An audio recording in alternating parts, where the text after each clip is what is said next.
I don't ever slow up, no I don't take shit. I got no love for the fakeness. If you wanna play tough and wanna hate this, I'll always show up. I don't ever slow up, no I don't take shit. I got no love for the fakeness. If you wanna play tough and wanna hate this, I'll always show up and make a statement. I don't ever slow up, no I don't take shit. I got no love for the fakeness. If you wanna play tough and wanna hate this, I'll always show up and make a statement. Everything I do so instinctive and so passionate. Every word I move so descriptive like an adjective. I got a vendetta against people who patented being negative when you should be getting after it.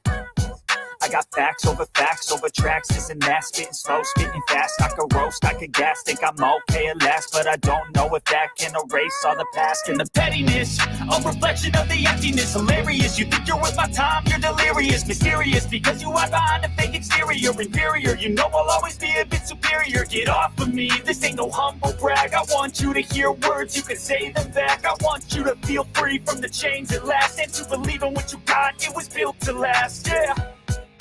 Now that I've been put through hell, I never got anyone's help. I had to do it all myself.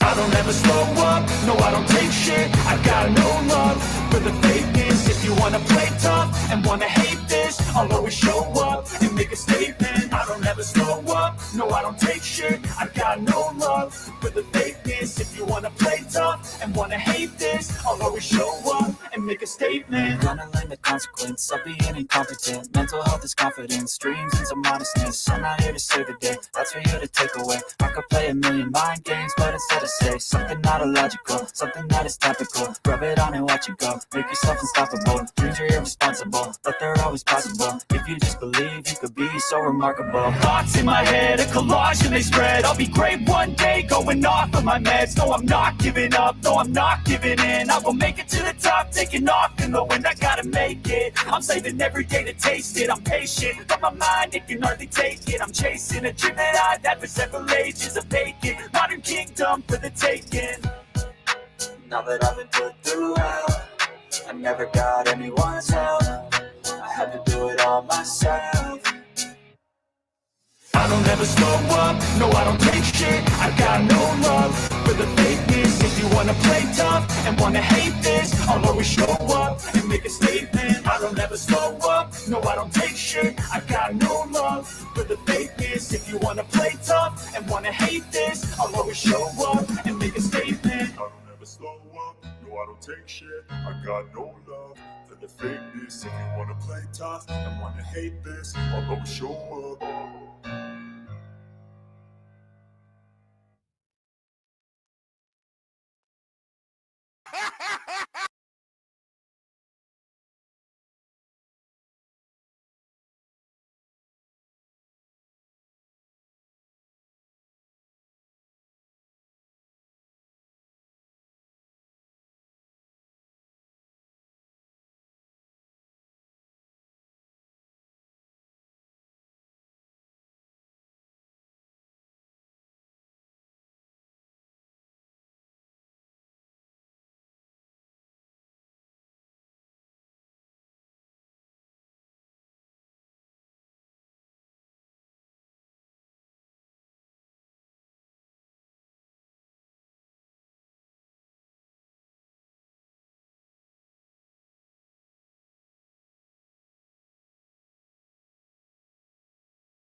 Yeah, we're live. Hello, everybody.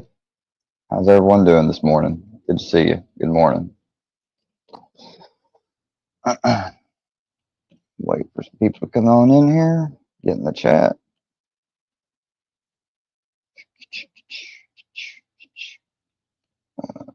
Why is that like that?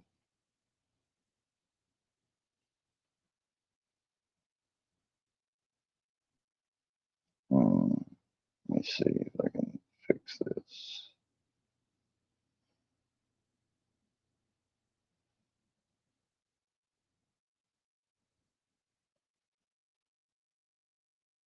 Yeah, it's better. Oh.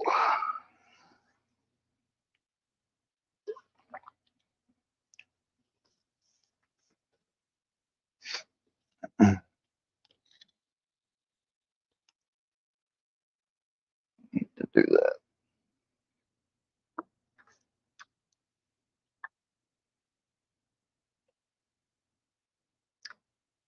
Shout out to the 3 likes people gave. Well, where is everybody? It says we got some people in here, but nobody's chatting.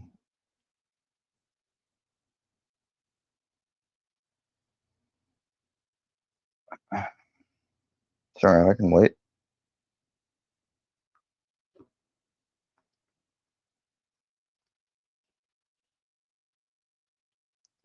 Virtue de Han de Lumis is. How does he say that? Dale Bale de Virtue de Lumis es. Dale Bale de Virtue de Lumis es.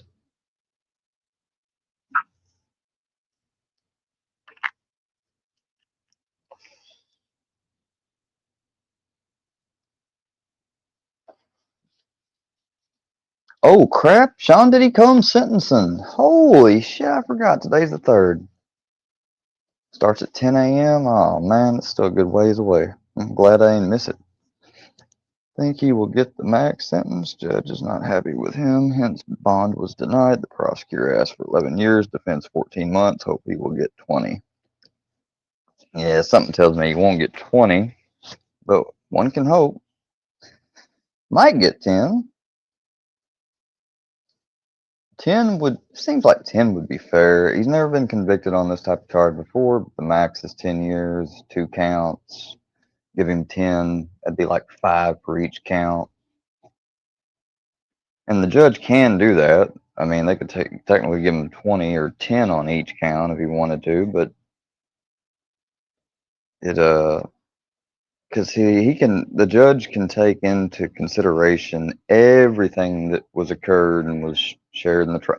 Doesn't matter if he wasn't convicted on the other stuff. If the judge seen and heard stuff that he's pretty convinced, whether or not, I mean that's the way I've seen it explained on Law and Crime by a former prosecutor and some lawyers talking about it. You have some judges though that are known and people specifically try to get because they're known and they always go with sentencing guidelines, like, period.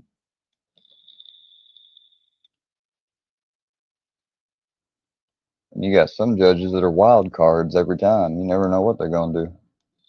They do everything by an individual case. People call them wild card. I kind of think that's more appropriate. That's just my opinion. Did you guys miss our live stream?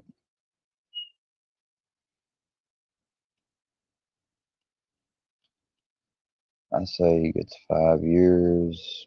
With time served, he'll spend 2 more years in prison. Oh, he hadn't been in prison yet. He's been in county jail the whole time.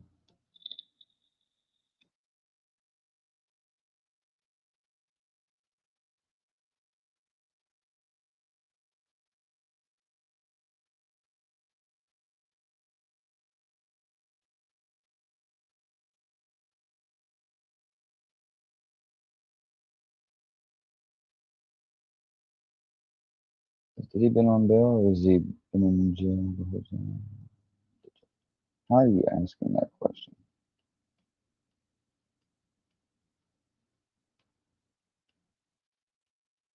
Somebody said, "Where's Diddy boy?" I'll just say, "Where's Diddy girl?" Since he had his little I got my motherfucking natural. I never will. That shit will never get old. I'm sorry. And why don't we check this out? Fuck it. Welcome, everybody, to Law and Crimes live coverage of the Sean Diddy Since Combs nobody's gonna sentencing. speak. I'm Jesse Weber, and thank you so much for joining us. So now we are going to provide you updates in real time as this sentencing gets underway for Combs, who will officially learn his fate after being convicted of 2 Good counts morning, of Miss Fella. transportation to engage Thank in you for coming prostitution in. during his federal trial over the summer. We are going to Hope be you're doing doing well. analysis in real time. We are going to be taking your questions in real time. So submit them here on YouTube, and I will tell you why today is so different. It's not just because we're talking Sean Diddy Combs, the once renowned rap mogul, is going to be sentenced for federal sex crimes. That in and of itself is an unprecedented headline. It is the unknown. I kind of think today. it's a little What do I mean by that? misleading We though, have because no that'll idea lead people to what the think actual like, sentence will oh, be. There is no like sex pro crime, forma sex, but he's mandatory not. sentence I here. don't think he's The going to defense be. is I don't think asking for this no more than requires 14 months in prison. registration He's as a already sex served offender. 13 months in the It should Metropolitan though. Detention Center. So if the judge sides with them, he's going to be out in no time. If I that's mean, the if it is a case. sex The crime, which he prosecution just said it is, and asking I'm for imagining it's 11 labeled that years. way, then The why do probation they make department, him which register? prepared a report Like in anticipation prosecution of just this sentence, they are magically, recommending I 7 don't get it. years, 3 months. So there is a range here. And this is all up I to the am too, judge, Judge Stella. Arun I am too. Subramanian. It is his discretion. This is not really Following why I the came on. I guidelines. There came is a on lot of room here. By the way, we also make don't some know things how clear long this that, whole hearing well, will I last. think the title There's speaks for talk that it itself, might but last 4 yeah, hours we or can, 5 hours. We're not entirely I'm sure. waiting to get We believe that some Sean people in the Combs will comments, make a but, statement. you know, We believe his maybe I'll have to attorneys do it another will make a time. series I of don't know. statements. We'll see. Prosecutors will make Depends on statements. how We things believe go. that they may even read letters into the record. We believe victim Mia, who testified at trial, will make a statement. This was allowed by the judge over the objection of the defense. And just to highlight another point, this all comes after numerous people, family, inmates, those who testified at trial, victims. Combs himself wrote letters to the judge to try to persuade him one way or another about what this sentence should be. By the way, the defense is even trying to get in a video compilation, a montage of Sean Combs. Actually, we're going to play you bits of that in the background as we talk. It seems to be very consistent with That'll what be Sean funny. Combs said in his letter, which we'll read as well. The idea being that he has done good in this world. Think about his family, that he could be more of a benefit to society on the outside than on the inside. I don't know But about then all you that. couple that with all of the He was letters already from on the the people who were outside, affected by and Sean Combs and his crimes, to say he talking was about a that he should not benefit, get any kind I of mean, leniency. So there is a lot of unpredictability here. some people lot may at have stake. benefited We're from going to his cover it all. music I'm not going to do it by in a myself. So leisure we have type Elizabeth of Milner, who is enjoying way, inside but other that than that, courtroom and as this enjoying hearing the, goes forward. She'll be on I with don't us know later whether you on. can We're say actually going to do a benefit special from episode alcohol sidebar. that We'll talk he about everything that happened in that partnered courtroom. with and But we sold. also have with us Sierra Gillespie, What did he who's on do the that was ground beneficial? outside of that federal courthouse. And we also have with Probably us trial attorney he Aaliyah probably, Roberts hold on and guys, civil I'm rights. sorry. He probably occasionally benefited by donating to charities and stuff as he got rich, but he certainly didn't benefit nobody when he was real younger, up and coming. I remember seeing this discussed and talked about. I never knew. He organized an event in the early days. Um, I don't know. It was like overpacked, and way more tickets were sold than space was available, and something happened or another. People got injured and trampled. That crazy. Yeah. Attorney Joe Richardson, thank you so much. This is part one of what could be my all-day panel. This could be an all-day event. I'm going to start with Sierra Gillespie, who is outside. Sierra, thank you so much for coming here, for reporting about what's been happening. Let's first talk about the scene. What is the scene like outside that courthouse? And have you noticed anybody of note about who has come there? I saw reports that the Punisher, who was one of these sex workers that had testified at this trial, has appeared outside that courthouse. Who have you seen? What is the scene like? Good morning, Jesse. The scene here today is shockingly calm, especially when we're talking about the fate of Sean P. Diddy Combs. I mean, is he going to walk free today? Is he going to be behind bars for more than a decade?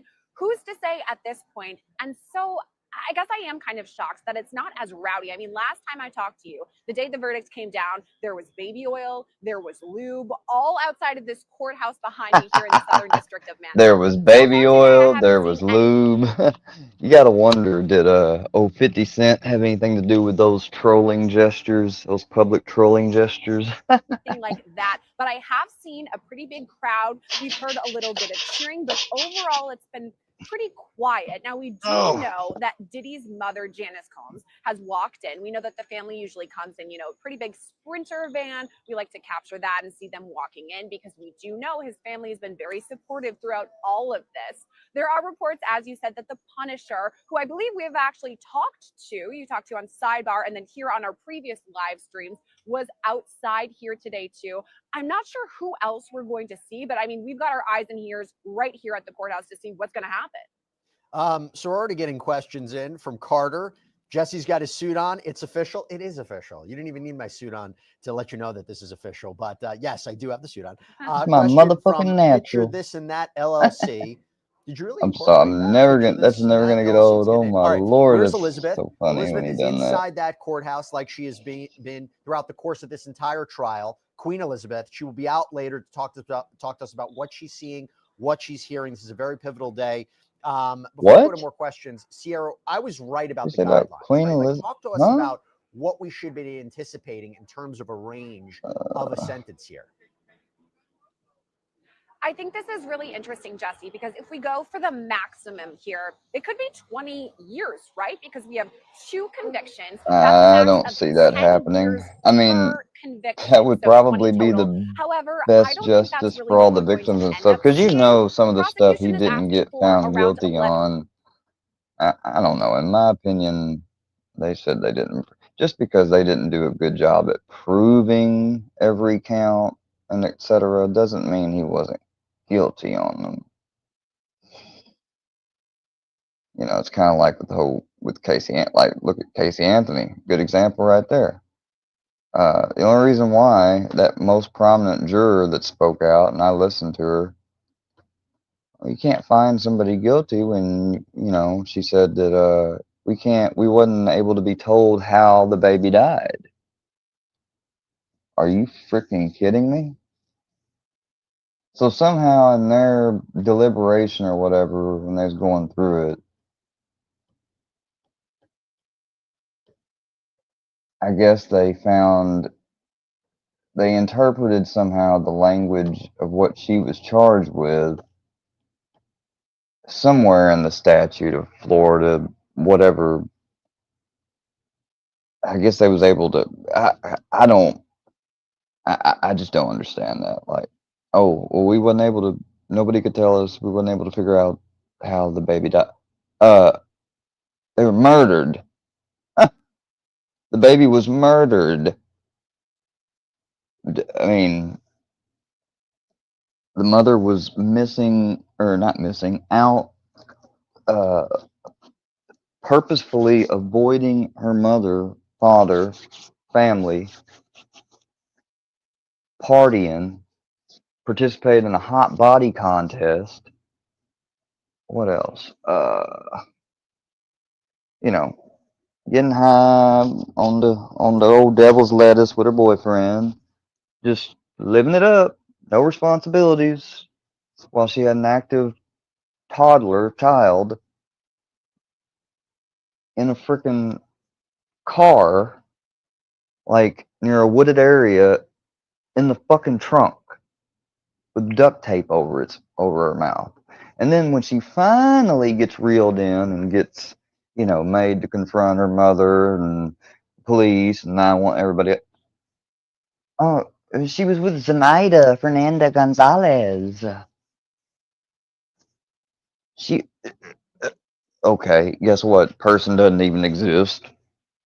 Oh, I work at Orlando Disney, Orlando Studios.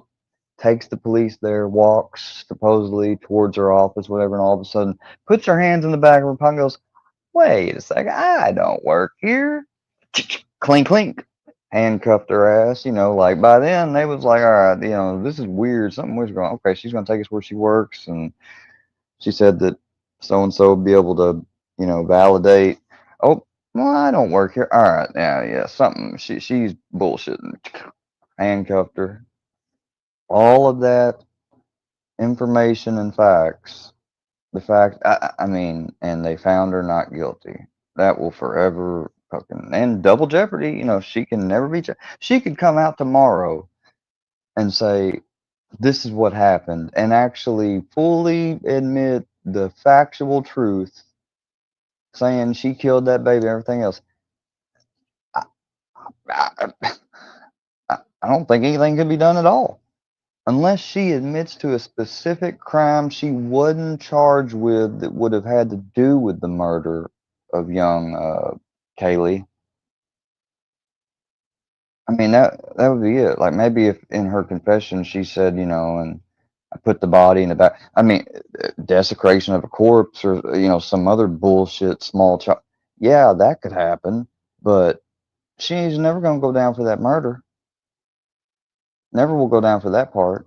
Not at all, thanks to those fucking jurors.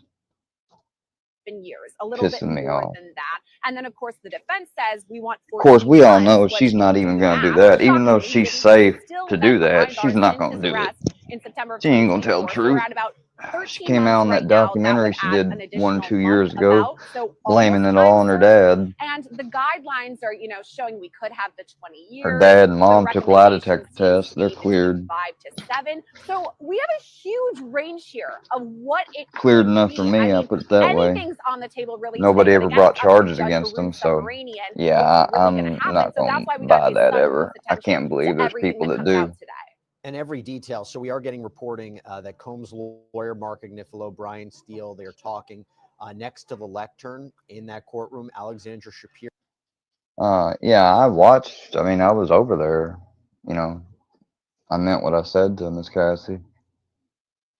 And judging from the response and reactions from everybody and everything there, well, which I pretty much, generally expected.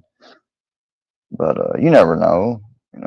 I try to give people the benefit of the doubt. Maybe they'll, and for somebody to say, peer pressure is not a thing. Like we're not young kids. You don't have to be you don't have to be a teenager, high school, or whatever. Peer pressure. Hello, peers.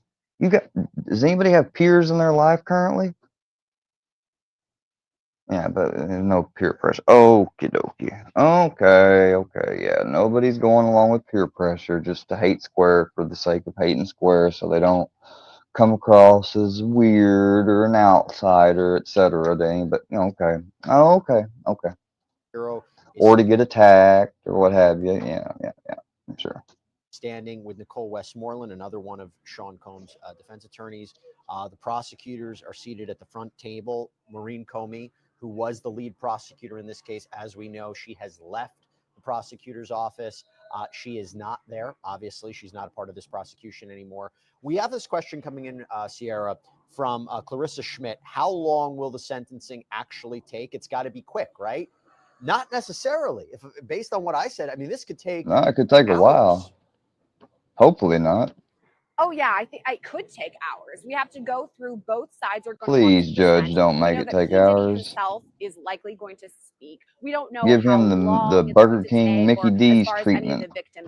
He can't have it hit. No, not the Burger King. I take that back. I have heard rumblings. This ain't. It won't be a Burger King. Can't have it your way, but there were some rumors. it'll be fast, quick, efficient, and not of high quality. Some rumors say this could even trickle the McDonald's way. Now, I think that might be kind of unprecedented. That's a rumor, nothing concrete at all. But we could be here. Good Lord, he's went gray as fuck. Well, I remember they had said that he don't.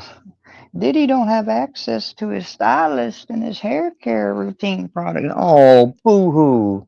So just know, dude has gray. I mean, even without your hair dye and regular stylist, I mean, I think a lot of that gray is recently developing cause. There's no way in the world that he's that gray and shit naturally before all this happened. Just say if he was deprived from his stylist and stuff. No way. No way. I mean, the dude's not even in his 50s yet, I don't think. Right? Handed down. So, by the way, we put up a poll. We're going to put up polls as well. Did you guys miss our live stream coverage? Big time, 61%. No, he's fit. Okay, I take that back. He is 21% 55. saying- Damn. Okay, so he's about 5 years, 60 years old, at least in my state, is considered a senior elder. So, I mean, he's 5 years away from being that, but I mean, still, generally, he looks like, I guess he'd be using the magic of celebrity access to their doctors, all that plastic fake, make you look. Because I mean, hell, I would have thought he was in his 40s. I don't know. Sorta. And then I'm I'm here for Elizabeth. 18. Oh, okay, Stella. I didn't know. I didn't realize that. Sierra, we're gonna just stand by. We have more updates that are coming in. I want to bring on Aaliyah and Joe. on this. Phase So- 1, Stella, was prepping myself, building things up, kind of like lifting weights, mental type weights, what have you, as well as spending less time on here, breaking from the old patterns and habit cycle of, going live, just if not every day, nearly every other day and stuff like that. Sometimes multiple times a day. As well, not engaging in comments that are baiting, which is pretty much generally a lot, most, in other people's chats and mine, unless I chose to in certain instances. So I had to break off from the impulse aspect and nature of some of that, or part of that, excuse me. What else? Oh, it was also, I completed it. I considered it completed from the performance and the behavior that I was able to exude the other evening on Books' panel the night before last. You've got some that were claiming, he trolled me, and Andrea's been trolling me. She must have been trolling me that last live I did that she and Rochelle was on. Okay, they could have been attempting to troll. I'll give you that. But I don't think on either panel or stream you saw me at all get emotional, reactive, or any of that crap. Lose control, get tricked or baited into, you got folks that are taking clips of her asking, is that you breathe? Because my mic is super loud and you can hear me breathing because I'm just sitting there breathing. And then I'm like, oh, yeah. And then, I look over and Brownie, I'm like, hey, Brownie, move over there. Apparently that translates to, oh, I was caught doing this crazy, I'm not even going to detail what they tried to label it as. It's just stupid. You know what I mean? And all that was an attempt and another thing, hoping, like every time they do one of those things or somebody goes live for 30 minutes and rage quits because they was thinking and hoping that I was going to go live just because they pretended to act like that they got blocked by me when literally old drunk Billy and freaking Berto was timing, hiding and blocking one specific account of theirs. Like, come on, man. Seriously? Like, that's why I just illustrated on the community post, the screenshots. Because they're hoping that I'm going to care so much that, people are going to believe that, and it's not the truth, because that's usually the way that you could get me to jump in the past. And I acknowledge and recognize that. I'm not denying it. You know, unlike some, I can sit here and confront what I did.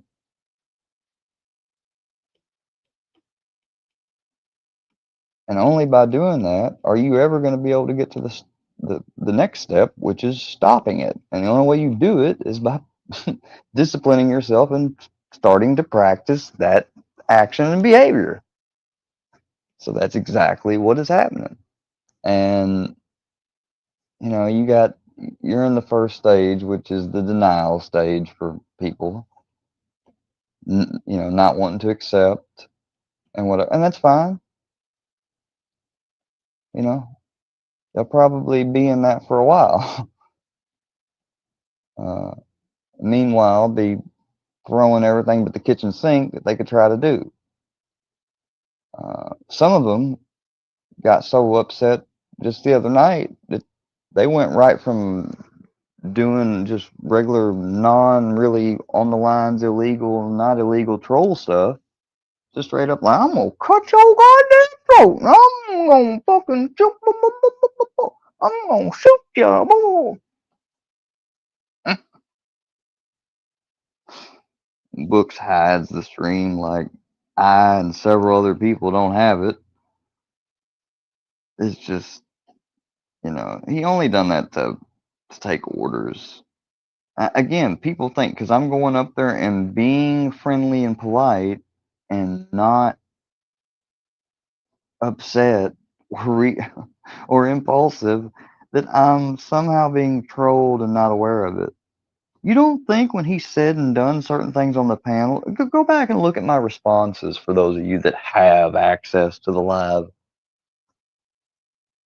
Do you not notice certain things, questions, statements I posed to him, which are obviously sarcastic and meant to take pokes and picks back at him and bait him, which were done right after he had tried some stupid shit to me?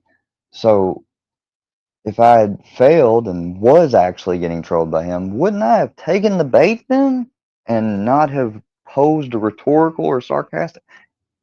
Okay, right? You got it? There, I broke it down for you step by step for those that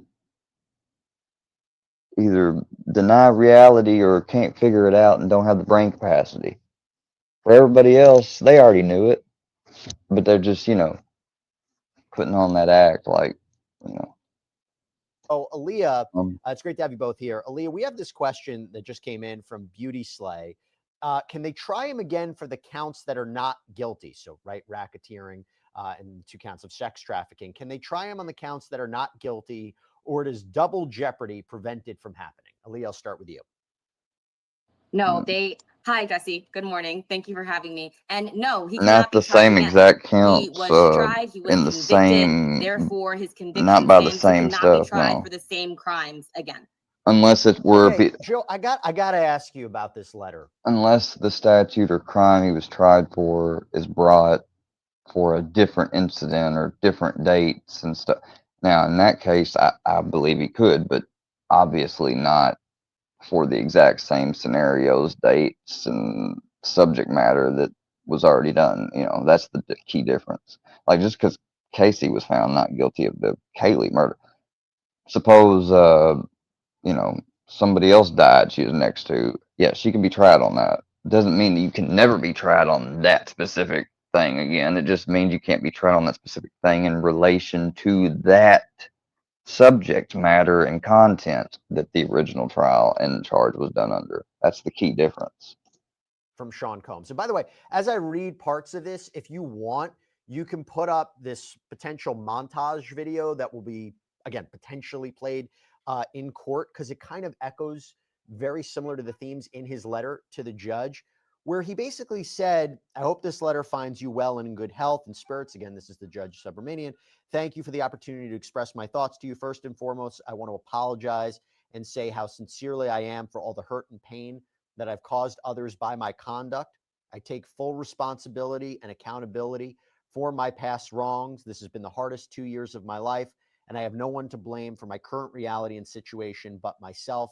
He goes on to say that I'm sorry can only be so much, talks about what he went through over the past 13 months.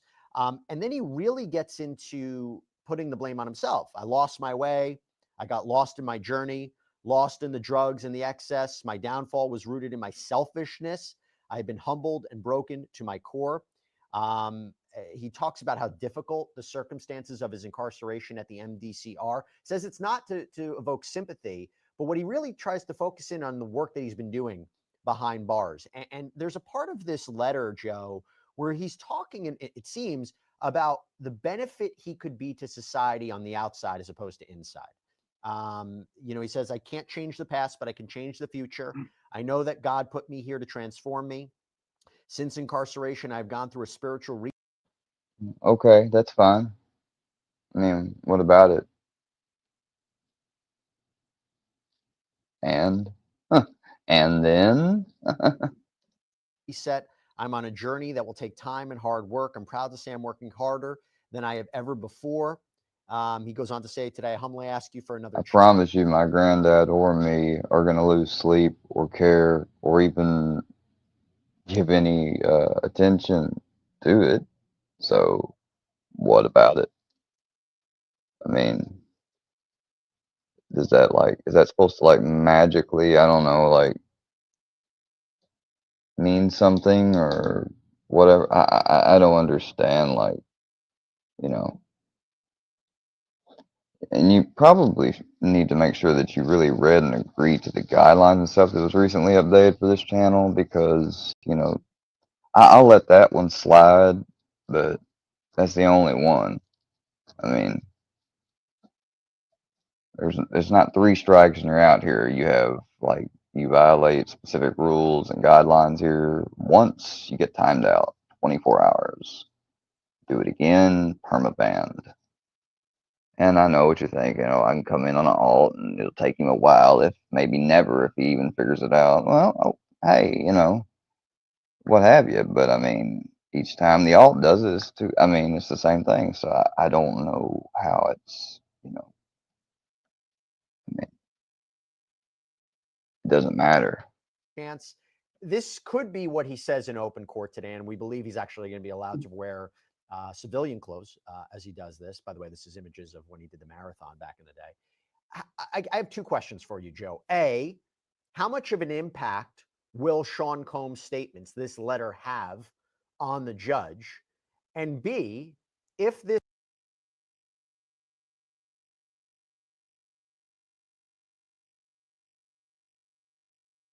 letter and if this video is allowed in, I have to wonder, is the judge going to look at all that and say, yeah, all the good that you did, all this time with your family was at the same time you were committing crimes? And I'm curious, again, the overall impact of the letter and the video. Yeah,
I apologize. I I was mean, you know, muted, of damn course, it. he's going to fall on the sword. I just want to make this clear. If you get information or stuff that is obviously not of substance, correct, false, it's baited, you know, and you don't have the awareness to figure that out for yourself or know what the persons are doing, I'm just going to say this. I haven't done or threatened anybody in a sense of like how I was done the other night on books. You can't find an instance of it because it doesn't exist. Now, I've warned people and told certain people and things that, like, I hope you're not serious about when you said blah, blah, blah, blah, blah, because I'm telling you that if you were to try to do blah, blah, blah, blah, blah, then blah, blah, blah, blah may and can and would happen in this specific scenario because by law, that's the law. But people, switch everything around and try to, but I'm not going through the individual specifics anymore. I'm not. That's what they want. I'm not going to do that. I don't have to do it. It's not my job to make you aware or to educate you. That's your job. And if you can't figure it out, and I refuse to acknowledge or even freaking from now on to dignify absurdities like that and others from certain groups and people with a response or explanation or reaction or whatever you want to call. I will tell you that you need to do your research if you bring it up. That'd be maybe the most I say, or just ignore you. So understand that. And if you keep on, well, go back to channel guideline rules and you will know what, because I just mentioned it earlier, you'll know what the repercussions will be. Okay. I'm not gonna, I mean, you're seriously not asking this. Like, you're just confirming more my suspicion of you probably being an alt troll account because they have literal pictures of him and videos that, don't. Don't. You just got your one freebie. All right, moving on. Or that's what he's going to do. I think the letter, to my mind, has a better chance of making an impact because there's no presentation, and you have to figure out whether or not you really want to believe it. But it's not going to be a shiny video. He was great at making videos. He was great at presenting. He's always been good at that. And to your point, while he was doing all the good in the past that he was doing, he was beating the heck out of these women and doing some things that really he doesn't want to remind the judge of, right? So I think he's got to be careful about the whole video thing because there's no jury here today. I always thought that the jury could help him because they wanted to give him the benefit of the doubt and that he's the guy that they've seen all of these years, over the years. But the judge is not that guy. And so he has to, it's a very slippery slope to keep from coming off as too shiny and too, fill in the blank in light of everything he actually has done and in light of everything that he was doing while he was doing all this good. He's got to focus more on the good he can do in the future, not even the good that he did in the past, because while he was doing good in the past, these women were going through a private hell. So we'll see how much of an impact it actually has. My sense is the letter and his words, if he says something to the judge, has a better chance of making an impact, piercing through and hopefully coming off as sincere. The film, the slideshow, whatever it is a presentation. Whether it's heartfelt or not, there's still this veil of presentation that he's got to get around. And we all know he can present. He's always been able to do that. So in and of itself, that's not going to carry the day. Aaliyah, we had this question from Sydney Sexton. Been watching since day one of the trial. Thank you for the coverage. Thank you so much for saying that. A question: what are your predictions on the length of sentencing? Aaliyah, obviously, I'll give you the floor to answer that. But I guess the other question is, and I focus on something I mentioned before, the reason this sentencing is so significant is because of the unknown. This is not a murder case where the judge listens to victim impact statements and already has to go in and says it's going to be life without the possibility of parole. This is a case where I do wonder, how much is the judge going to be persuaded by all of the letters, all of the statements? You know, do you think he's already made up his mind? And what do you think that sentence could be? It's a great question, Jesse. I think that I'm thinking somewhere in the range of 5 to 7 years.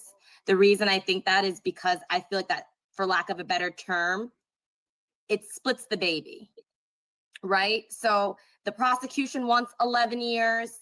The defense wants 14 months. So 5 to 7 years will definitely split the baby, for lack of a better term, in that it shows that it's not simply you did your time and you're done. Yeah, and I think that's a good point. You know, Joe, we got again, very similar to what I just asked. This is a question from Monica Price. Has the judge already decided, or can he literally decide in court? Your opinion about that? Some people have looked at what Judge Subramanian has done in the past, denying him bail, denying him the motion to throw out the convictions. They say, oh, that means he's really going to go heavy. So maybe he'll go 11 years. Who knows? You persuaded by that? What's your prediction? Well, I'm sure the judge has some thoughts, right? Because it's his Sure. job to have some thoughts, but he's supposed to be moved by what happens today, right? So he's actually supposed to have an open mind in terms of where things go. He doesn't seem like a, quote, soft judge. He didn't let him stay on the street, didn't bail him out despite 3 or 4 requests. So it's going to be interesting to see where he lands. And I think an important question, a related question, what we're asking is, how far is he going to deviate from the guidelines? Because what Aaliyah is talking about is really something that's close to what the guidelines would be, right? You know, so what is it about P. Diddy that perhaps makes him veer much below the guidelines or veer much above the guidelines, right? And so the question is, how far away is he going to go from that? I think that because it's a circus potentially, because there will be presentations today and a longer presentation and such a potential divergence in what he could really receive, the judge really would have to have an open mind going in today, because he really doesn't know what he's going to see, and it's a little bit unusual. So my sense is he hasn't decided yet, hopefully, right? And hopefully he considers, and in his rendering, he talks about what he considered, including and particularly what he saw today. Sierra, so first of all, we're getting an update from court. Want to let everybody know we're going to have updates from court. We're going to read them to you in real time. There's no cameras allowed, but we'll let you know what's happening. Sean Combs has been brought in. He's wearing a white shirt, so he's not wearing his MDC clothes. He puts his papers under the table. He's been leaning back. He blows a kiss to the gallery. His mother, Brian Steele, is standing next to him, whispering in his ear. So we're about to start this sentencing hearing right now. Sierra, there have been a flurry of letters. There has been a flurry of communication to the court in anticipation of this sentencing. What are some of the notable letters that the judge has received in anticipation of this? He's received multiple different letters and all of this. And I guess it makes sense, right? Because both sides want a win here. We didn't see a complete sweep in terms of the conviction. We heard all of the drama there. Overall, a win for Diddy. So the prosecution wants as much time as they can get, right? So they're going to bring forth letters talking about that. But counter the defense on the same side of things, they want as little time as they can get for P. Diddy. So of course, we've noticed that Diddy himself has prepared a statement.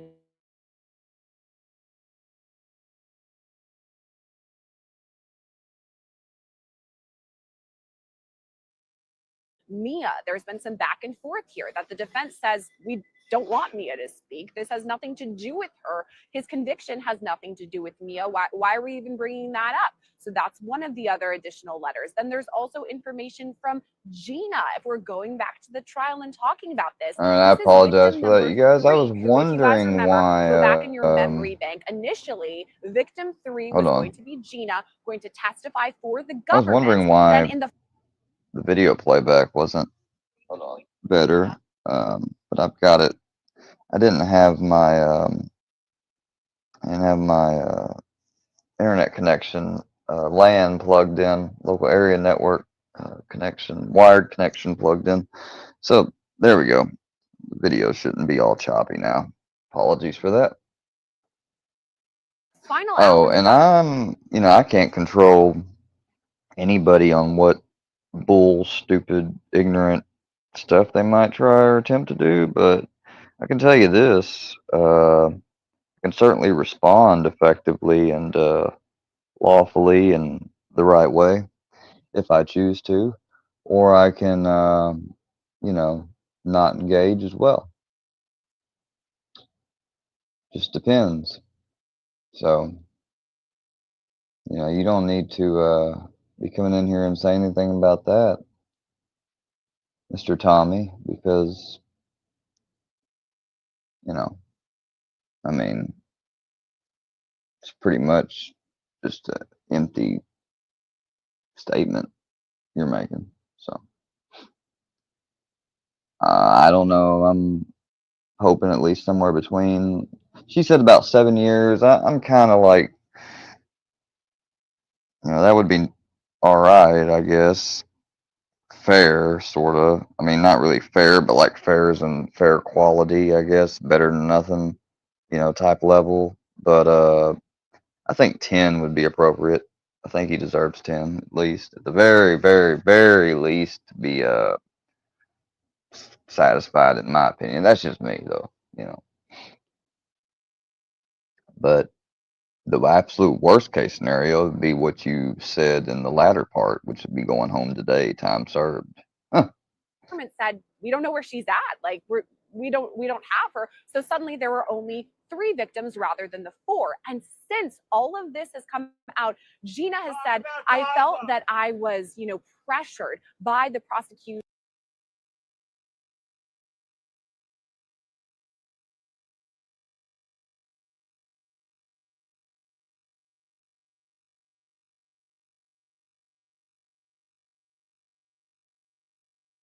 Oh, if Ruski wants the link, I mean, I was actually going to post it because I wanted to get on the topic I was going to get on and chose to do for this stream.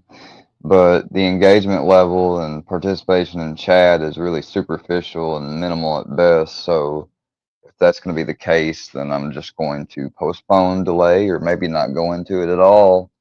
And unless that improves and the viewer count improves, and if not, then I'll simply just keep it to myself. And I guess you'll have to figure it out by sight and ears.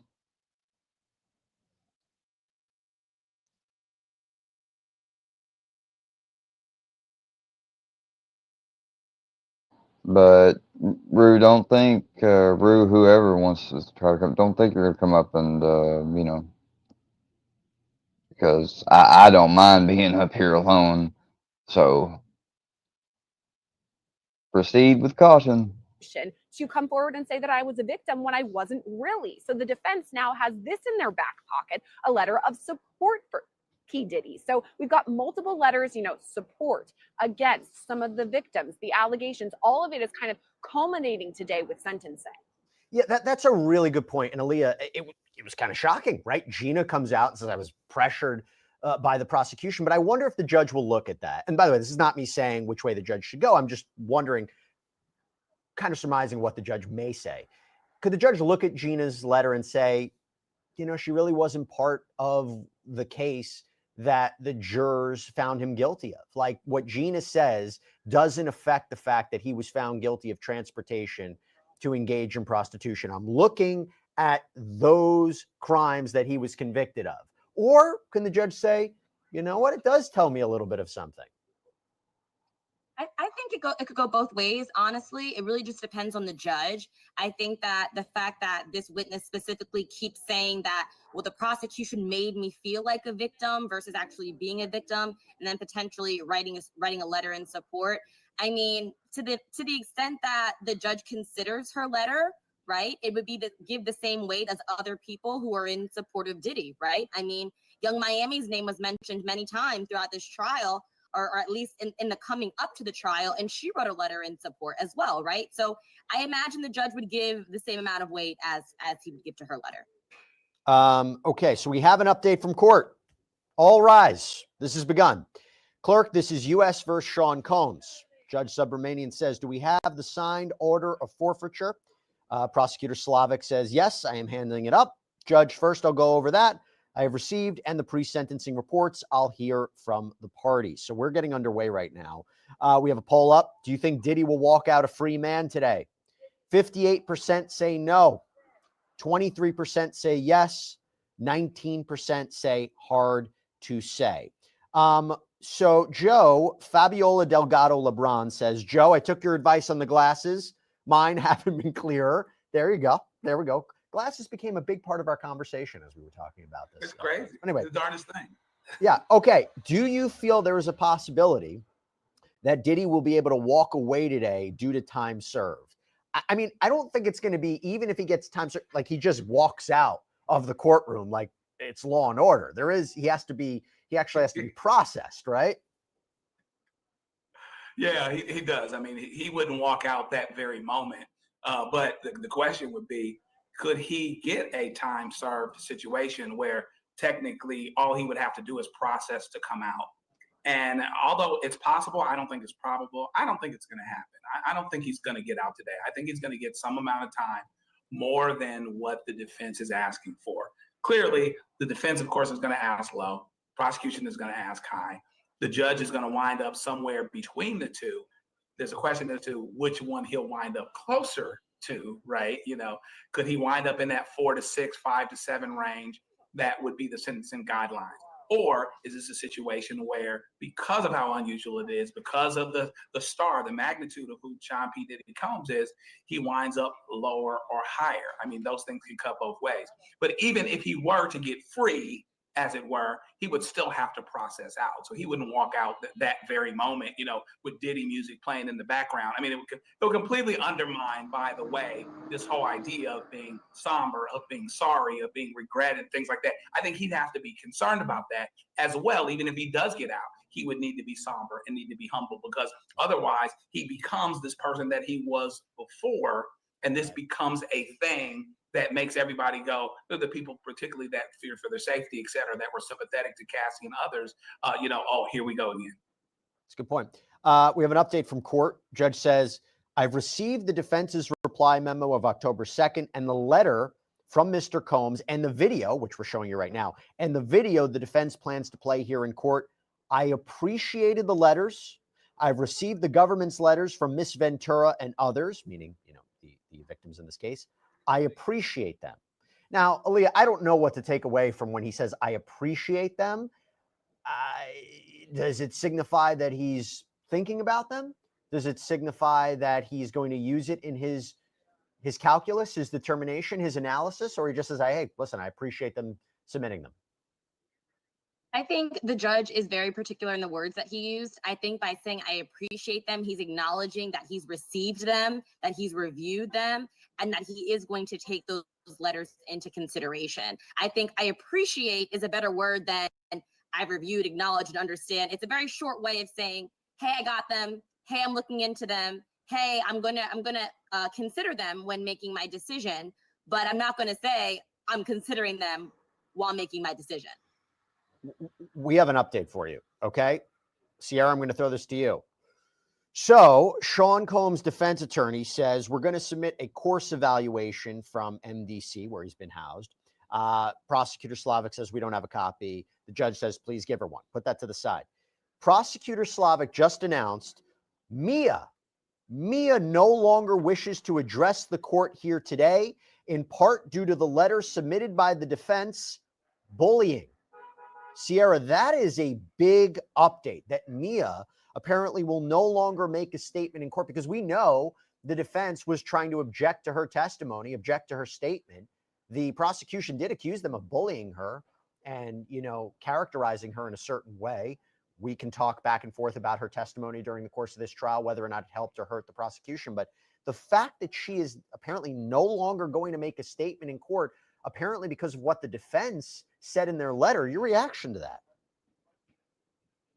I mean, this isn't the first time that we've heard this sort of argument from the prosecution, right? If we go back to the trial, they were saying how important it was for these women, these survivors, to come forward, not just for this case, but for any sort of case across the entire country when we're talking about sexual assault allegations. And essentially what they said is they have seen bullying, they have seen coercion, they have seen threats, all from Diddy and his team. And again, these were allegations, but basically the prosecutors say, you know, from the start, you guys have been bullying all of these survivors into not coming forward. That's what happened with Gina. Now, of course, we do know what Gina says now. She says that it was prosecutors, actually, conversely, who are the ones who are kind of making her feel as though she was a victim. But here, this allegation that Mia has been bullied by the defense, I mean, I guess we should pay attention to it and put some sort of weight into it, because if Mia truly does feel that her safety is at risk here, that's very important to consider, because she does have the right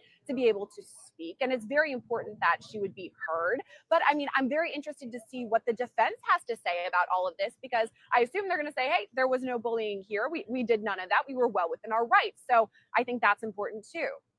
Yeah, remember, Mia testified that she was sexually assaulted by Sean Combs multiple times. In her letter to the judge, she said that the sentence should reflect the years of coercion, financial abuse, humiliation, physical and sexual violence, and the profound trauma that he has inflicted as a result. It doesn't take away that that letter was submitted. So the judge could still consider the letter. It's just the fact that she's not going to appear in court, I think, is also quite significant. And we have an update from court. Prosecutor Slavic says, we think the defense's letter violated Your Honor's rules, again, regarding how they fought back against Mia. Judge says, I thought the tone was inappropriate and it should not happen again. Anyone beyond Mr. Combs? Brian Steele, one of Sean Combs' defense attorney, says the Reverend and Mr. Combs' children will come up and stand together. So it appears we're going to hear multiple people during the course of this hearing. Very interesting. So Stilo Suave, have any of the letters in Combs' trial been made public yet? Yes, you can see all of them. They're all out there. I was reading the one from Sean Combs as well. Aaliyah, question from Words 789. Why is P. Diddy allowed to wear civilian clothing when he's already been convicted and is in custody? It's really just about presentation. You want the judge to consider this individual, Mr. Combs, in this case, as a person and not as a criminal, right? Even though he has been convicted, even the sentencing is still being considered, you don't want to be sentencing someone in jail clothes. It kind of it taints the image that the defense is trying to put forth, that even though I was convicted, even though I did do these wrongs, I'm still a father, I'm still, you know, a person of the community that wants to support the community, and I want to be looked at and considered as such. Going back to questions as we wait for more updates. So just submit your questions on YouTube. We'll make sure to answer them here on air. Okay, this is from Dungaroo TV. It's a good question. Joe, are there any precedents that could give us an idea of how long Combs' sentencing will be? I mean, that was battled back and forth by the prosecution and the defense in their memos, their sentencing recommendations, looking at past cases. I think it is interesting and notable to talk about the fact that he was only convicted of these crimes as opposed to these crimes in connection to an overarching racketeering conspiracy case or a sex trafficking case. There was the question about whether or not he would even be brought up on those charges, the transportation to engage in prostitution charges, what he was convicted of, if those were the only charges, if they weren't connected. But he was acquitted of the most serious charges. So when we're talking about precedent here, purely on these prostitution charges, is there precedent on what the range could or could not be? Yeah, there's precedent on the charges themselves, but there's not precedent on this particular individual, who he is, how this happened. They made a very interesting argument. It was unsuccessful about saying, hey, he was just a guy that just liked to watch things happen. He should never have been convicted on even the things that he was convicted on. So if it was just about the precedent, someone is convicted for this crime, if that was the case, the sentencing guidelines are 4 to 6, 5 to 7, right in there, and the parties wouldn't be deviating from them too much, right? But that's what's so amazing about this. What's being asked for is so divergent. I think it suggests that either there's no precedent at all, or there's distinguishing elements that say you should deviate very high or very, very low from what the charges themselves would normally warrant under this circumstance. So there is precedent. but there isn't. I hate to talk out of two sides of my mouth here because I feel like I am, but Diddy changes everything. He makes things look different potentially, and he makes for an argument. He can say all these things that I can do in the community. The other side, the prosecutor can say all the damage he'd done because of all of the things that were brought before the court, even though he wasn't convicted of those things. There's been a whole lot of discussion from Mia to Gina about people, acquitted conduct being considered and all of these other things. So he really changes the calculus on what would normally be a precedent based on the actual crimes themselves. That's a clear question. The more complicated question is, how does Diddy change the potential precedent or get rid of it altogether?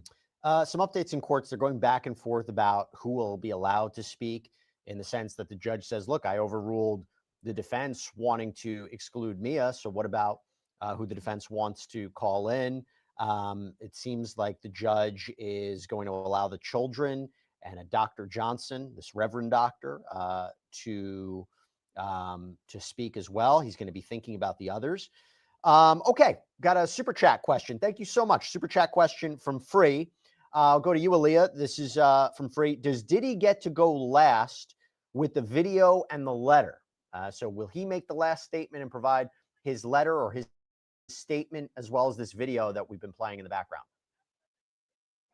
As we've been speaking before, I'm not sure that the video actually comes in as far as the sentencing is concerned. I think the judge saying that he received it and reviewed it is probably as much as we're going to receive regarding the video in the sentencing hearing today.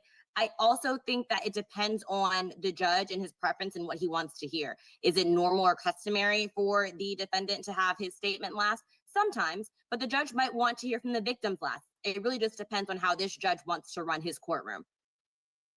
By the way, this is such an interesting update that we just got in.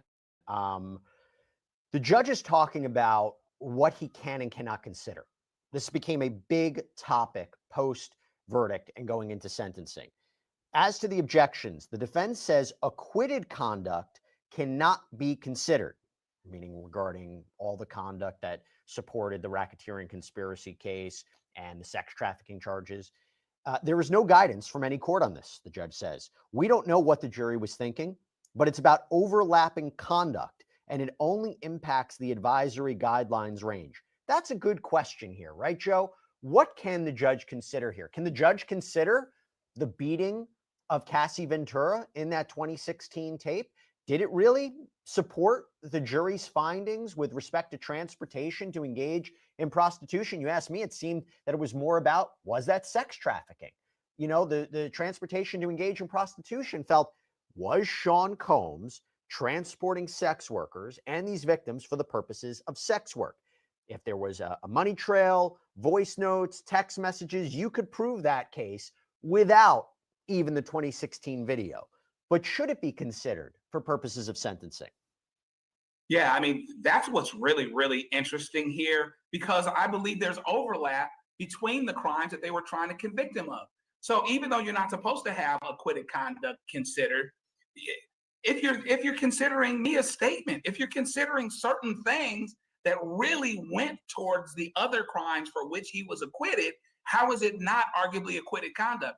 It's things that would go to both transportation as well as the criminal conspiracy, which he was ultimately acquitted of. How is it not crossing the line and being in that gray area there? So he's not supposed to consider acquitted conduct, but I think that there's such potential for overlap here. The judge is going to have to be really careful about what he actually does consider, what comes in, et cetera, in that regard. And I think that there's argument back and forth. I mean, that's why there was objections about certain people's information and letters coming in, because there's a question as to whether or not this is about the acquitted conduct for which he was not convicted. And so it's an open question. Certain things aren't supposed to get in, but there's so much crossover and overlap.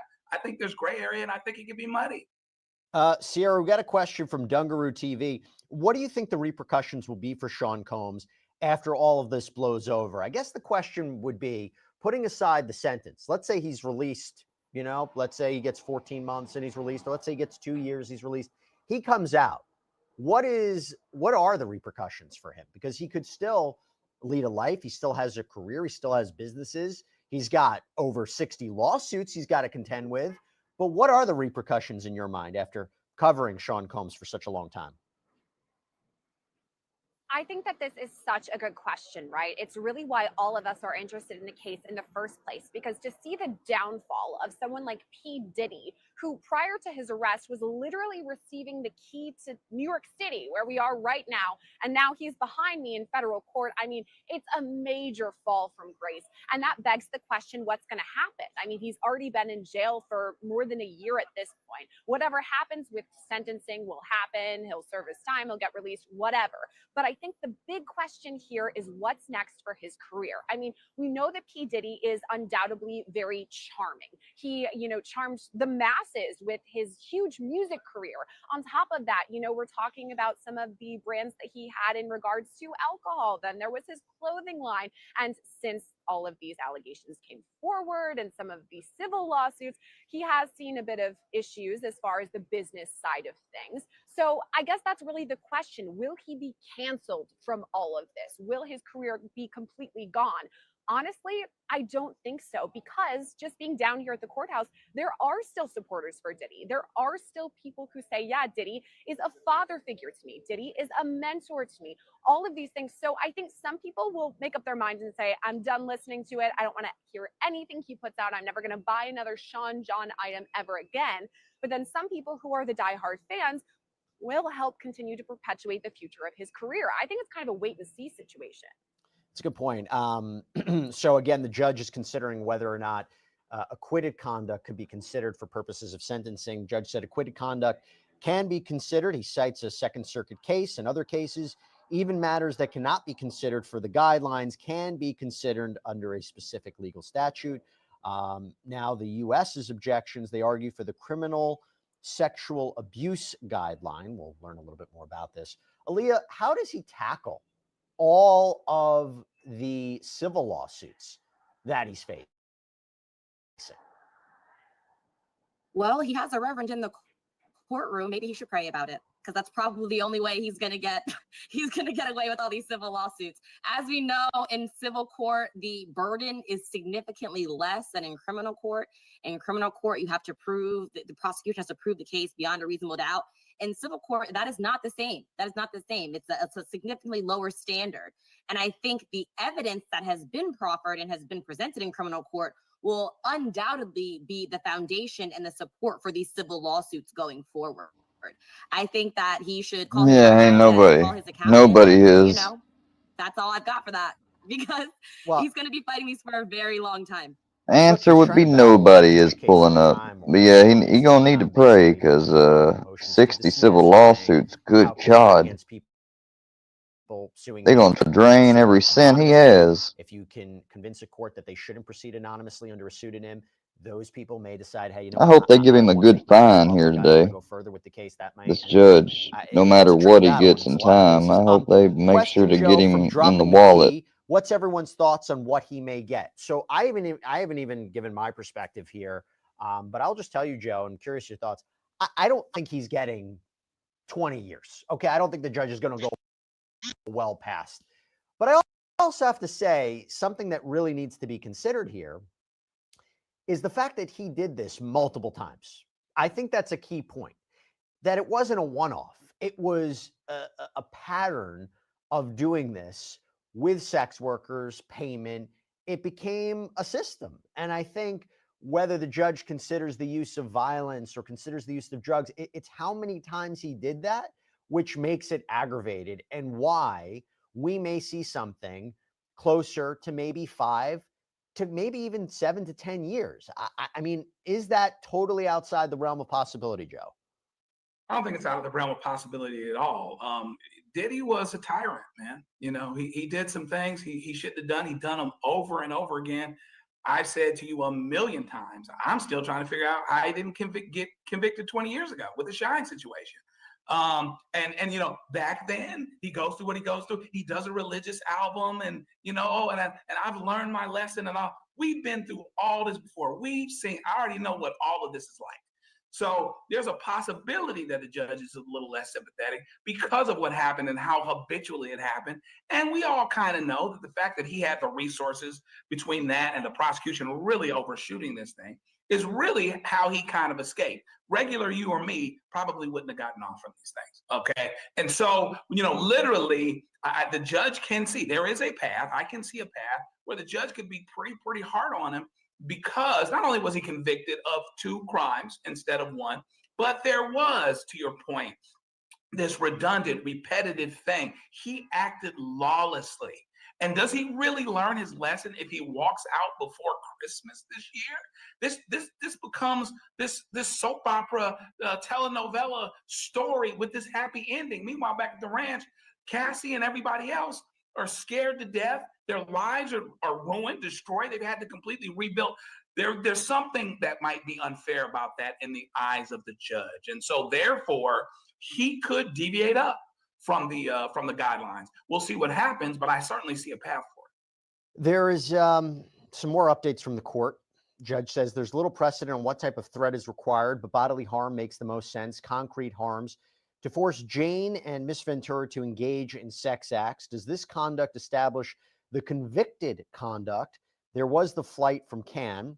Judge says, did that meet the requirement of bodily harm threat? There was evidence of that in the case with respect to the hotel nights and freak-offs, but in light of the constitutional questions raised, the court declines to apply the cross references. Since I can consider it, it does impact the sentence. Next, Mr. Combs' marking of pads as legal. That was troubling, but the intention is not clear. The government should have pushed to clarify it, so I will not apply the enhancement. It's a lot of back and forth about what the judge considered here regarding the sentencing. I think the legal pads were with respect to what was found, I think, in his jail cell. But it does go to a larger question here. Sierra, as someone who covered this case and covered this trial, there are those who will say this is a victimless crime. Transporting sex workers for sex work? Who was harmed as a result of this? I think the judge is kind of talking about that in a way. I mean, this is really tricky, right? Because all the things we've been talking about so far on the live stream, the allegations that we had as far as, racketeering conspiracy, all of that was, he was acquitted on those counts. But we still have all of that kind of in the back of our mind with the testimony from some of those victims. When we're talking about Cassie, Mia, Jane, I don't want to come out and say that this is a completely victimless crime. However, I do feel like that's what the defense is saying in all of this. He's done his time. Let's give him 14 months. So he only has about a month left here at this point. I mean, that's their argument here. But then when you take a look at all of the victim impact statements, we heard the drama today about Mia, but of course we have Cassie Ventura. When you take a look at those things, I mean, it's really hard to ignore that it does seem that there were victims in this case. I mean, that is what they were even called as far as, the court transcripts, victim 1, victim 2, victim 4, all of those things. And so I don't know, it's very muddy. And I think that's why we have this sentencing hearing today, so that we can hear from both sides, because that's really what it's all about, right? Hearing from both sides about their arguments here. We ultimately do have a conviction here. There has to be some sort of sentence. I don't know that I can say it was victimless. I guess we'll just have to wait and see. Well, it's interesting. We just got this update from the court. The judge says the government objects to the probation department not considering Jane and Miss Ventura as vulnerable victims. I overrule this. What made Combs' coercion effective was their condition. Anyway, the court would reach the same conclusion. Now, Mr. Combs' objections. Okay, Aaliyah, that's interesting, right? So first of all, as I mentioned before, the probation department recommended 7 years. It seems, if I'm reading this correctly, I like to think that I am, if I'm reading this correctly, it seems the judge is characterizing the victims in this case in a certain way. And that could be a sign of where the judge may be going with this sentence. I think so as well. I think just from the court of public opinion, a lot of people deemed Cassie to not be a victim because she received a check, right? That was a lot of the testimony. That was a lot of the cross, rather, when we were in the trial. Oh, Cassie's fine. Cassie received $20 million. This other other individual, Jane Doe, she's fine. She's receiving benefits of travel and lavish and luxury. So in that sense, it kind of feels like the judge is like, well, yeah, they're victims, but kind of, but not really. But if he keeps this same idea in mind, I'm expecting to get a sentence even less than 5 years. It kind of seems that the judge is like, well, yes, there's a conviction, and yes, there was sex work that was prostitution and transporting across state lines, but these victims were kind of coerced, but kind of not. By the way, I mean, I got to tell you, sometimes this happened during our live streams. The court almost answers the questions we're getting involved in. It's kind of shocking to say the least, but Joe, update from court. The judge says, Mr. Combs objects to characterizing Miss Ventura and Jane as victims. That is overruled. Mr. Combs also objects to the escorts were characterized as victims. That is also overruled. They were transported for the purpose of engaging in commercial sex. And what everybody, by the way, what anybody thinks about it, it's still a crime. It's still a crime, and it's a crime that he was convicted of. And it's one of the reasons why it seems the judge denied the defense's motion to throw out the conviction. So the fact that he's like, no, they are considered victims. They are victims under the law. Does it tell you anything, Joe? Well, it's a difficult thing because on the one hand, Diddy's got this apologetic letter and he wants to be able to make a presentation, et cetera, et cetera, et cetera. But at the same time, his attorneys are doing what they have to do, saying that Cassie's not a victim. Like, get your head wrapped around that. Like, you know, here's Diddy. I'm sorry, but they're not victims. There's an argument that that's not a good look. And if I was his attorneys, I'd be doing the same thing, et cetera, because that's what they're doing. But technically speaking, the best way, I mean, he's taking responsibility. You know, a week after getting a decision that says that, no, these are crimes that you should have been convicted of, and there was plenty of evidence here when he said that there shouldn't have been. So he's got to talk out of two sides of his mouth, and he's constantly doing it even now. But it does suggest that the judge is not necessarily going to be easy on him, or at the very least, the judge saying, yes, these are victims. For our purposes, this is not a victimless crime. Sierra, before we take a quick break, for anybody who doesn't know, you're outside the courthouse. Any movement, any activity? What are you seeing out there? What's the scene like? Who's pulling up Again, all eyes right now are on that federal courthouse in Lower Manhattan. Yeah, Jesse, it's interesting. Since the beginning of our live stream just about an hour ago, I said things seemed pretty calm out here. I mean, there's a crowd, there's reporters up and down the street, but I was basically saying it's pretty calm. It's interesting that as we've been talking over the past hour with Aaliyah and Joe, all of a sudden I'm starting to hear cheering behind me. I'm starting to see more and more people. I feel like every time I turn around, the crowd behind me outside of the courthouse has grown bigger exponentially. So the crowd is getting bigger, you know, as the day goes on. And I think as we're talking about everything that's going on inside the courthouse, everybody wants to know, okay, well, what's going to happen? What's everyone saying? When's the sentencing coming down? And so you can kind of feel it in the air. People are cheering. People are excited. We want to know what's going to happen. Yep, that is exactly what we want to know what happened. So before I sign you guys off, Aaliyah, I'll start with you. What do you think we're getting for a sentence? I'm still standing at my 5 to 7. I think that unless we consider the sexual assault guidelines and those guidelines, if those are any type of enhancements that might be considered, I think 5 to 7 sounds about right. We're splitting the baby. We're not letting him get off easy. We're going to give him time served, but he is going to go to jail and serve more than 14 months. So as the judge is looking over this pre-sentencing report that was prepared in anticipation of the sentencing, Joe, I go to you. What do you think? I think he's going to get to something similar, but I think he's going to lean toward a higher side of that. So I think he's going to get six or more. I'm pretty certain he's not going home today. I'm pretty certain he's not going home in the next couple of years. But at the same time, I think this judge will acknowledge precedent on some level, and so he won't deviate too far from the sentencing guidelines. But I think he'll land on the higher end of it. So maybe 6 years, maybe 7 years, 6+. Aaliyah Roberts, Joe Richardson, thank you both so much for coming on. Sierra Gillespie is going to stay with me. We're going to bring on Alexis Rosenberg. We're going to bring on Tyler Bailey. We are live right now with full coverage of the Sean Diddy Combs sentencing, and we will bring it to you here in real time. Stay with us. We'll take a quick break. We'll be right back right after this.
easy.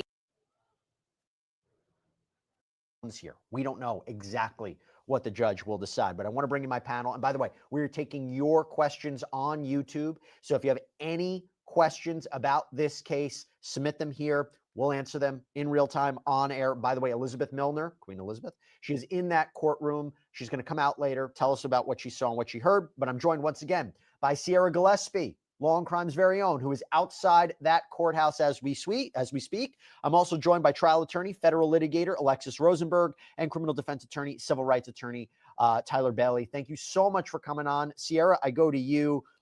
Just paint a picture of what the scene is like.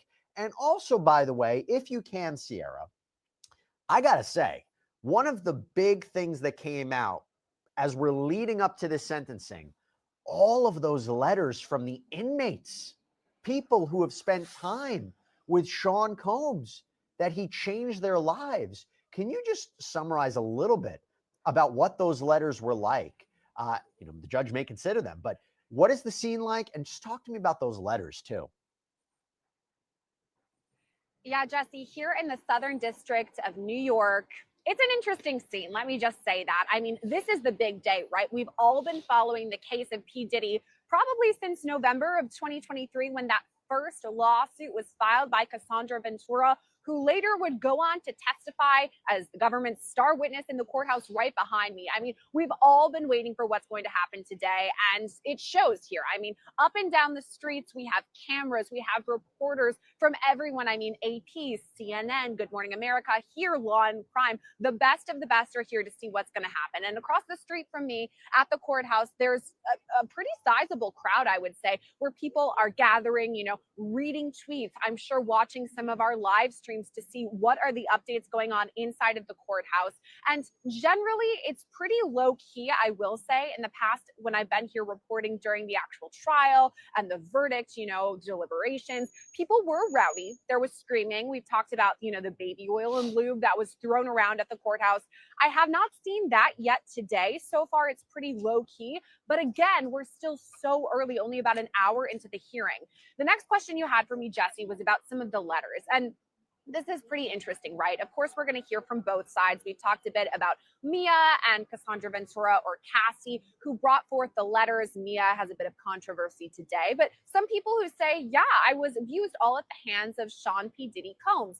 But then, of course, something we've seen really as a through line throughout this entire case is that P. Diddy does have a lot of support. I mean, people, the court of public opinion, rather, sometimes say P. Diddy's canceled. But then when you take a look at his family, who has consistently been showing up for him in court, his supporters, his friends, I mean, there's a lot. And these letters are saying, Sean Diddy Combs changed my life. He's been a supportive father figure, or a father. He's been a very good person, not only in the way of a businessman, but he has shown positive changes. There has been reform. He's been in jail at Brooklyn MDC for, more than a year now at this point, and he has changed. He's sober. He's better. He's learned his lesson, and he shouldn't have a lengthy sentence, to be handed down today. So it is interesting to hear from people who say, yeah, Diddy, he should face X amount of years, more than a decade behind bars, when there are some who say, he should be let out pretty soon. By the way, talking about people in support of him, we got a question from Christina Lester, a super chat question. So thank you so much, Christina. Thank you for your support. Do we know if Kanye is present today? Kanye West appeared during the course of this trial. Is he present today? Kanye did show up that one day, right? Elizabeth Milner saw him here in the flesh. I have not seen Kanye today. I mean, I guess it's still possible. Anything's possible, right? He could waltz down. This is, a court of the United States. He could go in, maybe get in an overflow room. But I have not seen Kanye West here today. There's still time. There's still time, and you're going to be there. Elizabeth's there. Okay, I have to get into some updates from the court. Tyler, I'll start with you. This is interesting because look what we're trying to do. We're trying to see if the judge is giving us signs of what his sentence will be. So the judge said earlier on that Sean Combs has challenged his factual guilt full-throatedly and has even done so after the trial. Judge says there was Jules and Paul and Cabral, Jules, Reggie, and Rico. Again, I think he's referring to these, purported sex workers. As to coercion, when something, if voluntarily, it is uncompelled. That is from Black's Law Dictionary. It's a broad concept. The threat to release videos into Jane's home, that's coercion. Mr. Combs says he was paying for time, not sex. That is contradicted by reality. He has not expressed remorse for transporting people for prostitution. Combs has challenged his guilt full-throatedly, including after trial. By the way, I don't think I've ever said that word in my life. Just put that aside. Mr. Combs wants to apply the 0-point offender provision from 2023, but 2024 on other issues. That is not possible. Under Second Circuit's one-book rule, Mr. Combs objects to the $5,000 assessment under the statute because there are no victims. That is denied. I have the forfeiture order. Is this your signature, Mr. Combs? Combs replies in court, yes, sir. Mr. Steele, this is Sean Combs' defense attorney, one of them. Did you review it? Combs' attorney, Tony Garagos, goes, I did. Judge says, I incorporate the order into the judgment in this case. Judge says, all remaining objections are overruled. Combs' attorney, Tony Garagos, says, although you say some points don't impact your sentence, it might impact his eligibility for low categorization if you impose an incarceratory sentence. Judge says, we can address that. Combs' attorney, not past go. Did he go to says, jail? I'd like to make some more points. We briefed extensively. The judge says, well, 380 pages. No baby oil for you. Shapiro says, we raised due process. You are Fairness banned from concerns set ever forth buying or by purchasing Justice baby Sonia oil for the rest of Sotomayor. your natural We life. believe, militate for our interpretation and preclude the court. This is some legalese. You know, Johnson & Johnson there's is a like, question yeah, about we what got they to wanna make that preserve for somehow happen. appeal. We do not Judge want says, our I'll hear baby from the oil to be government. used by him. The government says, I'd like to respond after the defense as well.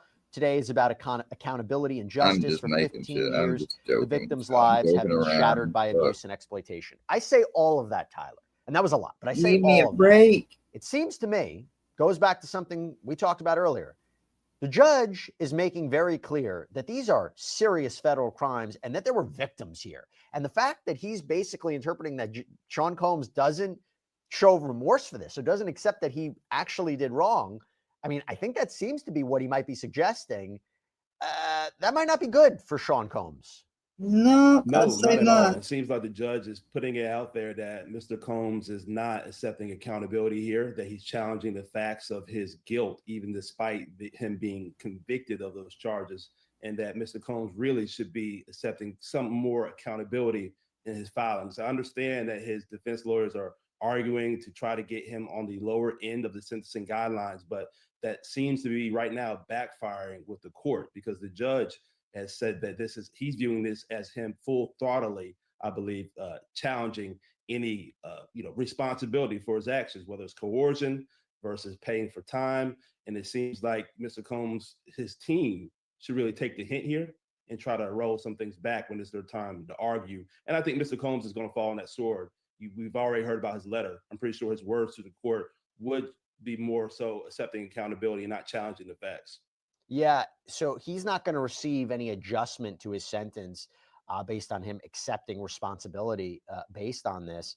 Alexis, we got an update from court. Prosecutor really hammering home.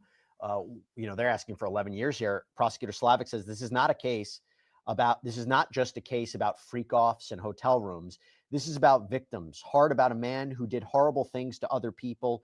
His currency was control. He weaponized it. All of the 3553 factor point to at least 135 months. The defense accuses us of seeking 135 months so that the court splits the difference. We think probation's recommendation of 60 months does not account sufficiently for the harm to Cassie and Jane. Remember, they were asking for about 7 years. Fuck that. Department. What do you make of that, Alexis? I mean, look, this is the prosecution's point of view. It doesn't mean that the judge is necessarily going to accept 11 years. But they're saying, even though he was acquitted of the most serious charges that could have seen him spend 20 years to life in prison, racketeering and sex trafficking, even though he was acquitted of that, it can't be overshadowed what he was convicted of. I I agree with the prosecutor, and I think that the court is also agreeing with that based on what they have been saying, that we do have victims that were severely damaged in this case, and that asking for Well, no shit. basically a walk away. I mean, the defense is asking for time served, more or less. And I don't think that the judge is leaning, based on what you just read, towards that at all. The No. prosecution is correct. People were victimized in this case. There was testimony and he was convicted related to that. Tyler, the prosecutor says the defendant tries to argue this is just sex, drugs, and rock and roll lifestyle. And by the way, when they say the defendant, they also put forward by his defense attorney. That bullshit on somewhere, did he? Up to the sentencing. Sex, But drugs, this is and a rock case and about roll. transportation for prostitution and violence. The defendant admitted to the violence at trial. The defendant's respect for the law is lip service. That's a key component of this, which I wonder if the judge is going to consider here, that it's not just one isolated moment of transporting a sex worker across state lines to have a girlfriend have sex with that person, that it was the amount of times that this was done. And now, based on what the judge said earlier on, he may be considering the violent tendencies that Sean Combs engaged in as a characteristic, as a symptom of the transportation to engage in prostitution. Are you thinking right now that Sean Combs could get 5 years, 7 years, 11 years? My prediction is 3 to 7. I think that the Damn. government asking for north of 11. He ain't gonna like that. I mean, they have overcharged this entire Fuck it. case. I think the defense asking for 14 months is extremely low. You shouldn't And I like think it. The You probation shouldn't be happy at all. 7 is a little bit more of an independent view of it with using the sentencing guidelines. And I think the judge should somewhat split the baby. And I think the judge will give Throw the book at him, weight Judge. to the acts of violence, but the judge can't overrule the jury who acquitted him on the most serious charges. So I don't think this will be a situation where Unfortunately, the he can't judge, lays a heavy it. hand down with the violence for charges that Mr. Combs was acquitted of, but he's certainly not going to ignore it. I told you that this was an unpredictable day. I didn't know this, what I'm about to read to you.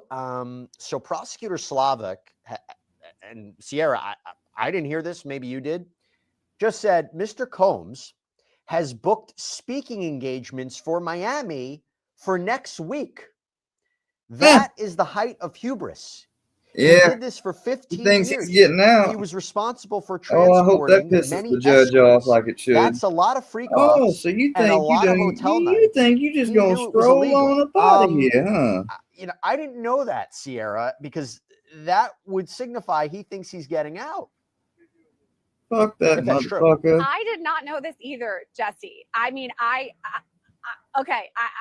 very shocked about all of this. And I guess as you're going through, I'm reading this update in the same time that you are. And I'm thinking the math isn't quite mathing for me, though, because if he was arrested on September 16th of last year, it's early October, we aren't quite at the 13-month threshold. And his team is asking for 14 months. So then if they're asking for the 14 months, it doesn't make sense if he was to book this in Miami for next week. Is that showing that he's very confident he's going to get out even in less than that 14 months? I mean, I'm shocked by this news. I'm curious what the defense's response to that will be, that allegation. One more thing, Sierra. We have a poll up that says, do you think Diddy will speak publicly after sentencing? So that's assuming, of course, that he gets time served and is let out immediately, which we don't believe is going to happen because he still has to be processed from the MDC. But the poll says 38% say yes through a lawyer, 32% say yes immediately, 30% say no. The question I have to you is, have you heard anything about what we can expect post-sentencing? What the scene is going to be like afterwards? Do we know if there's going to be any press conferences from either attorneys, prosecutors, defense attorneys, victims, anybody? Is there anything set up outside the courthouse for that? It's interesting that you say that, Jesse, because right before you tossed to me, I was literally thinking that what is our contingency plan for what is going to happen? Now, we do have, right where I'm at, we've got our camera, I'm coming to you live. Across the street, though, we're taking a look at it right now. We have that camera completely set up. Now, there's always that podium there every time I've been here in New York, just kind of ready to go, whatever could happen. So I guess there's a couple of answers for this. Number one, do I think that P. Diddy, whenever he's sentenced, whenever he himself has the availability to speak, will he? Yes, I personally do think that. I mean, we know Diddy. We know he's pretty charismatic. We know he has, his story about everything. And They I'm ought to see, sure people ought to he see him wants in the to share wig. his He ain't too feelings about all of charismatic it after then. keeping relatively quiet. I mean, he didn't testify, of course. Like They a didn't call any freak. witnesses for the defense. I know Diddy's going to want to talk. Will it be today? I'm thinking probably not. I guess we'll wait and see. However, for the defense and prosecution, I would not be surprised if we have some sort of press conference after all of this. Again, we are ready to go if that does happen. I haven't heard anything definitively. I think a lot of it depends on what sort of sentence is handed down, but we're definitely ready for it. Or if he's going to be speaking in Miami. I mean, Alexis, that is, if that's true, I mean, Alexis, that says something, doesn't it? Well, it says that he appears to continue to think he's above the law, that he can just, basically get away with these whatever. crimes, not have to serve any additional time, and go on his merry way. And I do agree. He, as soon as he can, he will be talking. But I think this is also consistent with the concern that the judge is having, that he is not showing any sort of remorse. He doesn't think, it appears, that he has done anything wrong. He appears to just think he was railroaded He ain't done and nothing everything wrong. he did was correct. These speaking engagements, if true, are very disturbing, and I think they're going to have a major impact on the judge's decision with regard to That's sentencing. just ignorant. Well, I Whoever wonder on his if I'm team totally didn't off think by that- this. man, Tyler. there's Could the defense use this to their advantage? And hey, listen, this is very consistent with what I Sean hope the Combs has judge been is saying in aware his of letter. that. That He he's been becomes doing aware good of on it, the whatever the inside, case. speaking to inmates, trying to better their lives. There's nothing he can change about the past. That it's all about his future. Yeah, he's got a speaking engagement in Miami because he wants to warn people. He wants to educate people. He talks about how his life will never be the same after he's been in the MDC. Maybe they're going to own up to it. Am I totally off by thinking that? I don't think you're off at all. And I don't think the judge is really going to give that too much weight. I mean, every defendant wants to be free. Mr. Combs wants to be free. And he booked a speaking engagement. For all we know, he could be speaking to children about staying away from a life of crime, staying away from drugs and excessive lifestyle, as he said. Now, You don't need to be speaking to no children. Say this is a man who has ego that's beyond human nature, and he expects to walk out of jail immediately. But I don't see there really being any much to this. It's really a nothing burger. I think the facts are what the facts are. The sentencing guidelines are what they are. And I think the judge is smart enough to stay on track when both sides try to pull him one way or the other. Hey, Tyler, can the judge ask Sean Combs, like if Sean Combs provides a statement to court and it echoes a lot of what he's been saying, can the judge say, Mr. Combs, can I ask you about this booking engagement? Can he ask questions to him during the course of this sentencing? It's a judge's courtroom. He can ask questions. Interesting. Alexis, update from court. Prosecutor Slavic Hope says he does. in cases that decline to apply the Gotta cross pick his reference, brain, significant see what sentences kind of are mental handed state, down, like, what's his including in this mindset. district. That's what I he guess ought to the do. bigger question Ask him here, some Alexis, questions. is what realistically could his sentence be if he was acquitted of the more serious charges? If you couple transportation to engage in prostitution, if he was convicted of racketeering conspiracy, he was convicted of sex trafficking and transportation to engage in prostitution, that's an enhancer. That's an aggravator. It's part of an overall story. But it goes to this idea also, like, there are people who say he wouldn't have been prosecuted if all the government had was prostitution charges. They wouldn't have gone they wouldn't have filed the charges against them. They would have prosecuted him. So if he was acquitted of those serious charges, I do wonder, in and of itself, transportation to engage in prostitution, what could he be looking at? For the transportation, it's up to 10 years per count. So we're talking 20 years is the max that of what he's looking at. But I mean, I don't think he's going to get anywhere. We've got probation coming in at 7. We've got prosecution only asking for 11. But also we have to focus on the fact that just because he wasn't convicted of those charges, remember, there was testimony with regard to support, for instance. Yeah, I told you, violent the aspect. judge can I mean, consider all that stuff. specifically I that knew it. video. So, which he did, admit in the public that he did do that. There was that whole video where he was responding to, the video in the hallway at the hotel, which was Oh one yeah, of the that things that the too. judge did look at and consider with whether he was going to release him post conviction.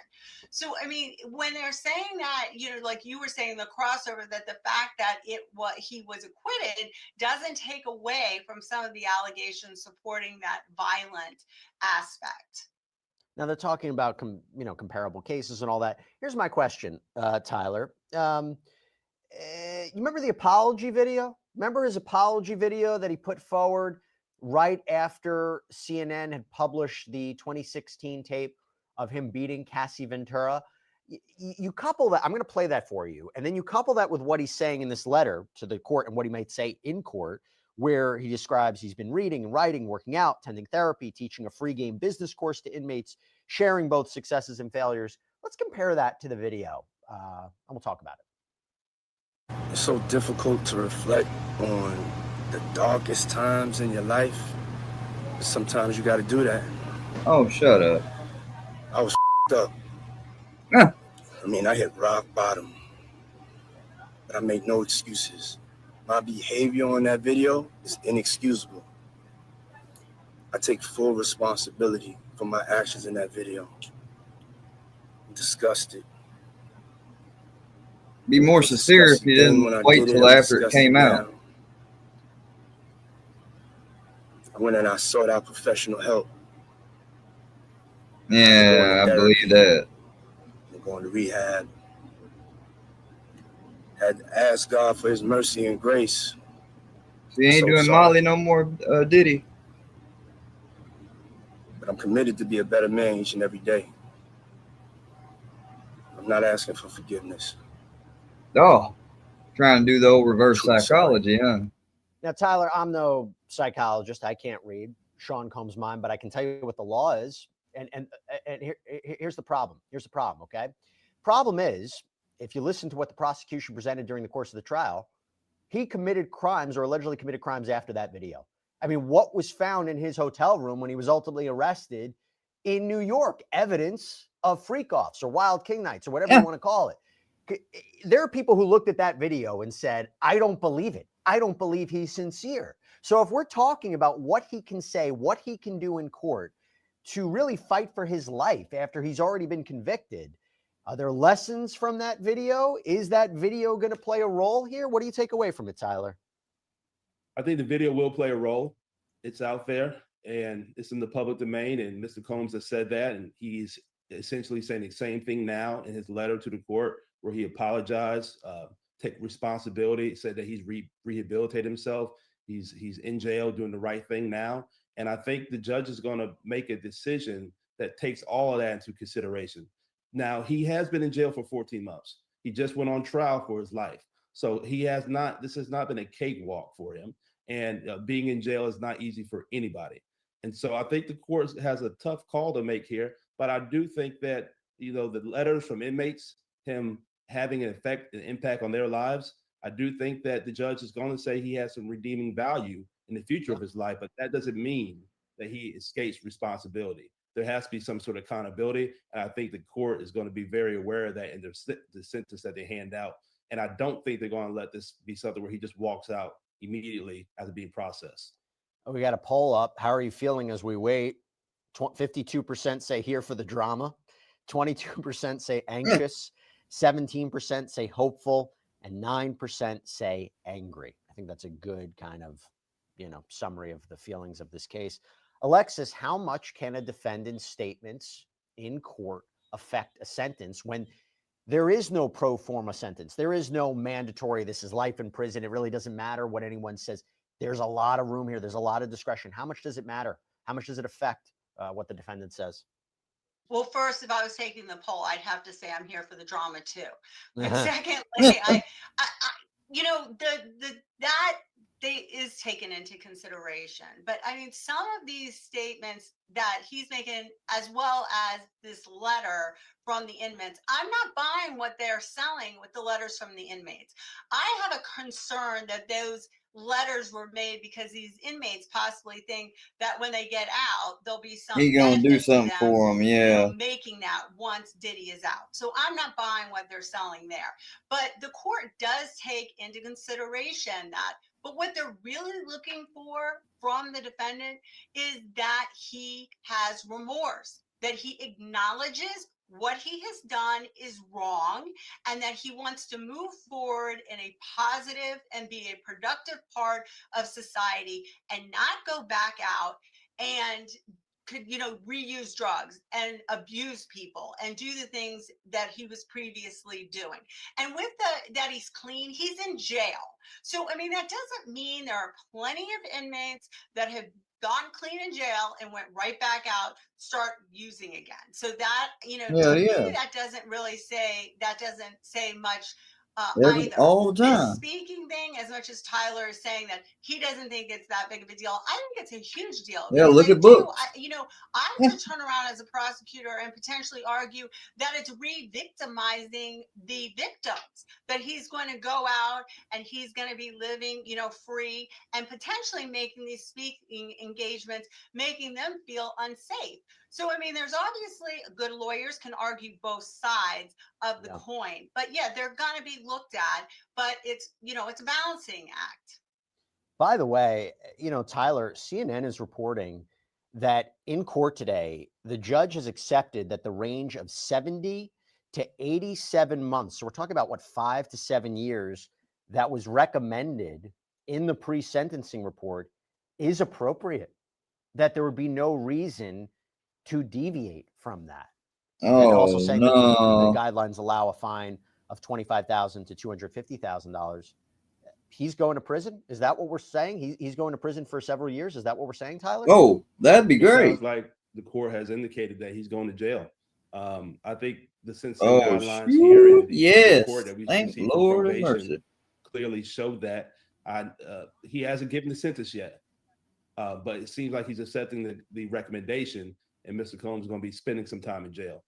By the way, we got some commentary about this. In the federal prison system, do you have to serve 85% of the sentence before you're eligible for parole? How does it work? Do you know? It depends. I do think he'll be eligible for early release with Okay. with these 2 counts. He shouldn't be. All right. We got a super chat question, Sierra. I'm going to go to you. This is from Christina Lester. Whoa. Second super chat question from Christina When? Lester. Thank you so much. Now? Has Sean Combs Hell been no. subject to any drug testing while in jail? He Christina, should. this is such a good question because, as we know now, in P. Diddy himself talking to the court, he says, I've been sober for the first time in decades. I've had, you know, reform. I've learned a lot while I've been in jail. So the question mark here is that has he been something to subjected brag drug about? tests? I mean, Well, there's no definitive I don't reporting get that. on that. I think it's definitely possible. But what I will say is, if you recall, P. Diddy trying to make bail, not once, twice, 3 times, he kept going back, wanting to make bail over and over. And multiple times we reported it right here on Law and Crime, it was denied. However, what I do want to note is that Diddy himself offered, when he was making these bids for bail, yeah, okay, I'll take drug $50 tests million. weekly if that's something that you want to make sure That's that how I'm bad he sober. wanted to get out. I'm willing to do that. So I think it's really interesting that when he was hoping to, you know, get bail, he said, I will do these drug tests voluntarily.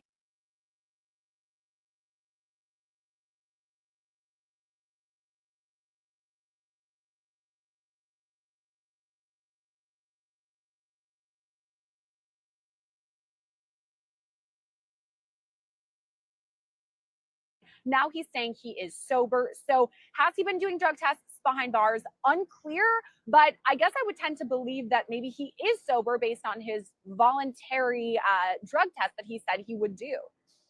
So we got an update from court. Okay. So the prosecutor is really hammering away at Sean Combs and the aggravated nature of this case. Prosecutor Slavic, the video from the LA hotel, we're talking about the Cassie video, was played many times at trial and it never got easier. As to Jane, he punched her, he slapped her a little over a year ago when he knew he was under federal investigation. At trial, they said they owned the violence. Admitting to violence in front of the jury as part of a trial strategy is not accountability. Freak-offs were extended performances extended performances of sexual degradation and humiliation. Cassie and Jane did not want to have sex with strangers. Excuse me, he made them do it. Sorry, I have to say this, but he had an escort urinate in Cassie's mouth until she choked. Her victim impact statement makes clear she still has nightmares and flashbacks and the scars on her body. Jane's text makes clear her anguish and trauma. Mia said she got PTSD and anxiety. Deontay Nash said he was caused lasting damage. Capricorn Clark says he blacklisted her once she spoke up. Chef Jordan Atkinson wrote how she was impacted. It was real and serious. So, Alexis, you take all that in mind. We have a question from Rosalba. Does the panel agree that the judge will want to add appropriate time for his rehabilitation because there's proof that he won't offend again? I mean, is there proof that he won't offend again? Is he a changed person from, this conduct that was mentioned, was illuminated during the course of this trial? Great question. Listen, there's never proof that somebody is rehabilitated. I mean, the name of the game here at this sentencing is for, the defendant to say that, yeah, I'm rehabilitated, I'm a changed person, I'm going to move forward with my life in a whole different manner. Now, being in prison in jail is going to change you. There's no doubt about that. But that doesn't necessarily mean that it's going to change him for the better. He is, like you mentioned, Jesse, very charismatic. And, people tend to at least initially like him. So, I mean, I don't know if he's changed. In my opinion, I would say that he's not a changed person. I am not so sure that he's going to move through life as this quote unquote saint. But proof, we can't have proof. It's not like we can do a lie detector test. And even if you did, that's not admissible as to whether he truly is changed. As well as he may think he's changed, and in reality, he's not. Prosecutor Slavic, he downplays the abuse, calling it rare. It was not rare. Cassie's testimony was that he was violent with her at any time. It was not mutual. You saw no photos of the defendant with injuries. Here's a question for you, Tyler, as we're listening to this. You think the judge has already made up his mind? I don't think so. I think the judge is really going to do his due diligence and hear both sides here. I think he has an idea where he wants to land, but I think some facts could motivate on how far south or how far north he goes. So I think judges do go to the bench and they listen to both sides and they make a decision that they believe strikes the middle with justice. And that's what their job is to do here, to find justice, which is more than just punishment. It's rehabilitating, it's deterring, and it's also taking in consideration what the victims want, but doing what's the right thing to do. And that's what the judge has to do. Hey, Sierra, you've been following this case from the beginning. You talked about the supporters outside the courthouse. You've read a lot of these letters that were introduced to the court in anticipation of sentencing from family, from inmates. What is the main theme that you're seeing, the people who support Sean Combs or ask for leniency? What are they saying?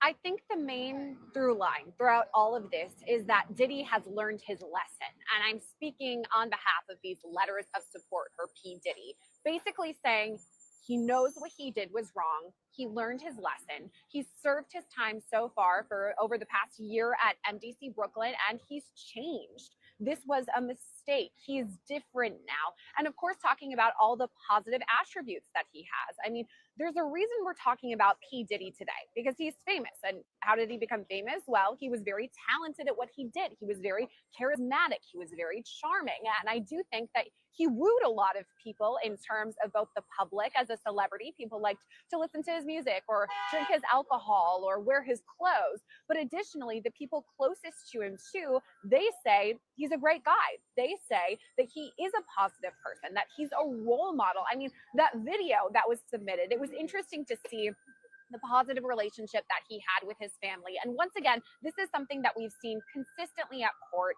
All of his family, his mother, his children supporting him. And in that video, there's, images, of him with his family, showing him being a dad. They're saying he is a dad. He is a good person. They also talked about him running, which is interesting because he's, been a runner historically in the past. saying that he's dedicated to things that are bigger than himself. And so those letters of support, it's really things like that, saying he has changed. He's not going to do it again. He's a good person and he deserves to be out with his family. You look at the letter from Sean Combs that was submitted to the court, and maybe something that will be, echoed in his statement to the court. He says, this is to the judge, I ask you for mercy today, not only for my sake, but for the sake of my children. God bless me with 7 beautiful children. I have failed my children as a father. I just want the opportunity to return home and be the father that they need and deserve. You do wonder if that's going to have an impact on the judge. We have some questions coming in. Alexis, I go to you. This is from Ambitious One. Assume Combs is sentenced to 5 or 7 years. If an appeal is granted, would bail then be granted based solely on the charges now being under the Mann Act? So let's say that he is sentenced to a decent amount of time and then the appeal goes up and it is granted. There would most likely be a new trial that would be ordered to happen. And I don't think that the judge, under the circumstance, is going to release him, when that happens. I think he would still stay incarcerated. It would be potentially the same charges. It's what happens at the appellate level and what the appellate level determines needs to happen. So it's hard to say, but most likely, if he even won the appeal for whatever reason, he would be recharged or there would be a new trial with the same charges. Interesting you asked that question. We get great questions from our viewers. But Tyler, got a question now from Trish Lancaster, who asks, could he be retried for the charges he wasn't convicted of if new evidence comes to light? No, he can't be retried. That's double jeopardy. He's already been acquitted of those charges that he wasn't convicted of, so he won't stand trial for those again. By the way, Even great movie. He can't be charged with those same charges. You ever see the movie Fracture? Great movie. I encourage everybody to check it out. Talk about double jeopardy and what can be introduced. Just encourage everybody to check it out. It's a really good one. All right. So we have a poll up. What's next for Diddy? 32% say who cares. 28% say total cancellation. 22% a rebrand and quiet return. 18% say business as usual. Sierra, we talked about this before about what can we expect from Diddy, depending upon the sentence and if he's released. What do you make of that poll? I think the poll is interesting. The fact that majority say who cares is interesting to me. And maybe it's just exhaustion, right? We've all been doing this for so long. There are so many civil lawsuits, plus all of the federal side of things. But in addition to the other half of the poll, the cancellation, or maybe he'll come quietly. From what I know about Diddy, I don't know of him being quiet. That's not really something that he does. He goes big or he goes home. And in this case, I think that Diddy will want to speak whenever that may be. I don't think he's going to go anywhere quietly. And again, this is just my personal opinion in all of this. But again, why are we talking about Diddy? It's because he is this charismatic celebrity and he let us inside of his life prior to all of this. I mean, when we're talking about white parties, I remember being a young girl in Wisconsin reading through Us magazine or, People and seeing photos of the white parties. Diddy did show us part of his life. Now, maybe not necessarily everything that happened behind closed doors, but thanks to the trial that happened in the courthouse behind me, we now kind of know. So at this point, what does Diddy have to lose? He's already been convicted. I do think he's going to come out and tell his side of the story, and I don't think it's going to be quietly.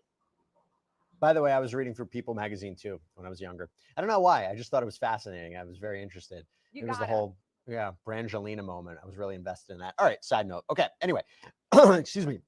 Update from court. We have a prosecutor, Slavic, says he blames doctors for prescriptions. He pretends he is the victim. He hasn't accepted responsibility for his criminal conduct.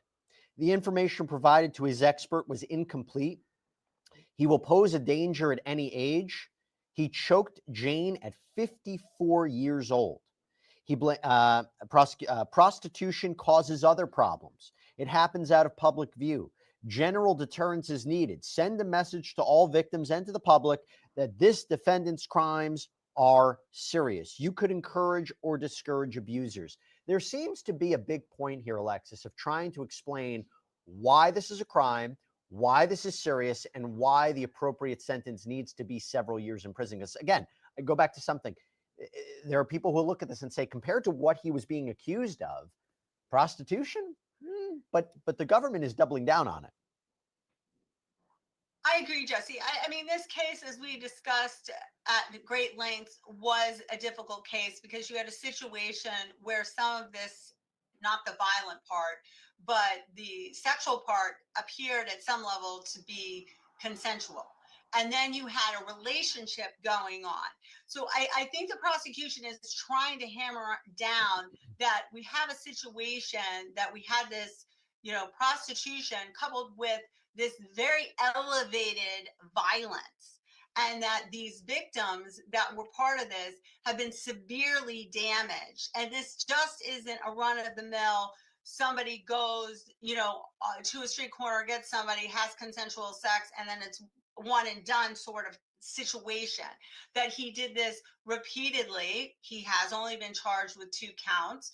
And it was surrounded with such a violence. And we had this video. I mean, this video it was shocking. I think anybody who saw that video the first time was just shocked by that video. Excuse me. The judge is taking a break. We had a question from one of our viewers, LaRob Show. When can we expect the sentence? We don't really know. I mean, this could take several hours as they go through different statements. The judge's statement, I'm sure he's going to say something before he ultimately delivers the sentence. You're going to hear from defense attorneys. You're going to hear from multiple people who have prepared statements. You're probably going to hear from Sean Combs. So this may take a little while till we ultimately get to the sentence. And we're going to continue our live coverage here on the network. But what's interesting, again, is what you're hearing from the prosecution, and you're also going to hear from the defense. Tyler, what does the defense need to say right now? So the judge is taking a break, really hammering away. Look, if you ask me, based on what we've seen in court so far, it seems to be advantage prosecution. The judge has already seemed to signal that several years in prison appears to be the appropriate range, but what extends past it, extends maybe further. What does the defense need to do? What do they need to say in order to maybe get some sort of leniency from the judge? Well, they need to make an argument for deviating. That's the big thing they need to do. Deviating from the proposed recommendation and the guidelines, even though the judge said he sees no reason to essentially deviate from the proposed recommendation. That's one. I do think they need to draw a fine line between taking responsibility and accountability and still attacking some of the prosecution's tactics and how they're trying to use these acts that for charges that he was not convicted of, and twisting the Mann Act, which he was convicted of. That's going to be their best bet, and reminding the judge that this sentence should be one for the charge that he was convicted of, not for the charge he was acquitted of. And they're going to give weight to the acts of violence, but if you're looking at a scale from 0 to 100%, there's no way the judge should give 100% credit to those acts of violence because he wasn't convicted of those charges. It should probably be more appropriately 40% and under. Even though they happened, it was trauma. The jury was a true arbiter of this, and they found him not guilty on those charges. Alexis, if the judge sentences him to 7 years or 11 years or what have you, as opposed to 14 months, which is what the defense has been asking for, can they appeal that sentence? What do you think the likelihood of successfully appealing that sentence would be? I mean, do you think the judge, if he were to sentence Sean Combs to significant prison time, that there's an argument this was excessive? Well, if we were going to sentence him to 7 to 11, I don't think there's an argument for that, because I mean, first of all, I think that we're going to land about 6.5 is my prediction, or 6.4. So I think that as long as, especially if he stays below probation or even at probation, I don't think there's an argument to say that that it was an excessive sentence. I mean, nobody is talking the 20 years. That is the possibility. So we're well below that. Obviously, the judge will have to do the sentencing and stay within the requirements to substantiate his order of whatever he does. Otherwise, people could be saying that. Sierra, I go to you real quick on this. The scene outside is interesting, but for anybody who hadn't seen the beginning of the program, can you tell us who has showed up so far for Sean Combs? I mean, obviously we talked about you haven't seen Kanye yet, but there have been people who have showed up in his support. There have been people who are there today for his sentencing. Can you tell us who they are? Yes, I have not seen Kanye West yet, but I think it's only 11:44, so there's still time. I mean, maybe he's a late sleeper. We'll see what happens with Kanye. But as for Diddy's side, of course, his family is here, specifically his mother, Janice Combs. We have those people who are inside. We read at the beginning of the live stream, I believe, that I think, blew a kiss to his mother, so he's been kind of in conversation with them, at least from afar, eye contact, things like that. I did hear reports that the Punisher was here. However, I personally have not seen him, but I do know there's a pretty big crowd behind me. There's a lot going on over there. Those are the main people that I've heard of. However, it's still early. We don't have a sentence down yet. We haven't heard from the defense. So there could be more people who trickle in, especially now that we're on a break. By the way, I have to ask about this, Tyler. The judge denied the defense's motion to throw out the convictions.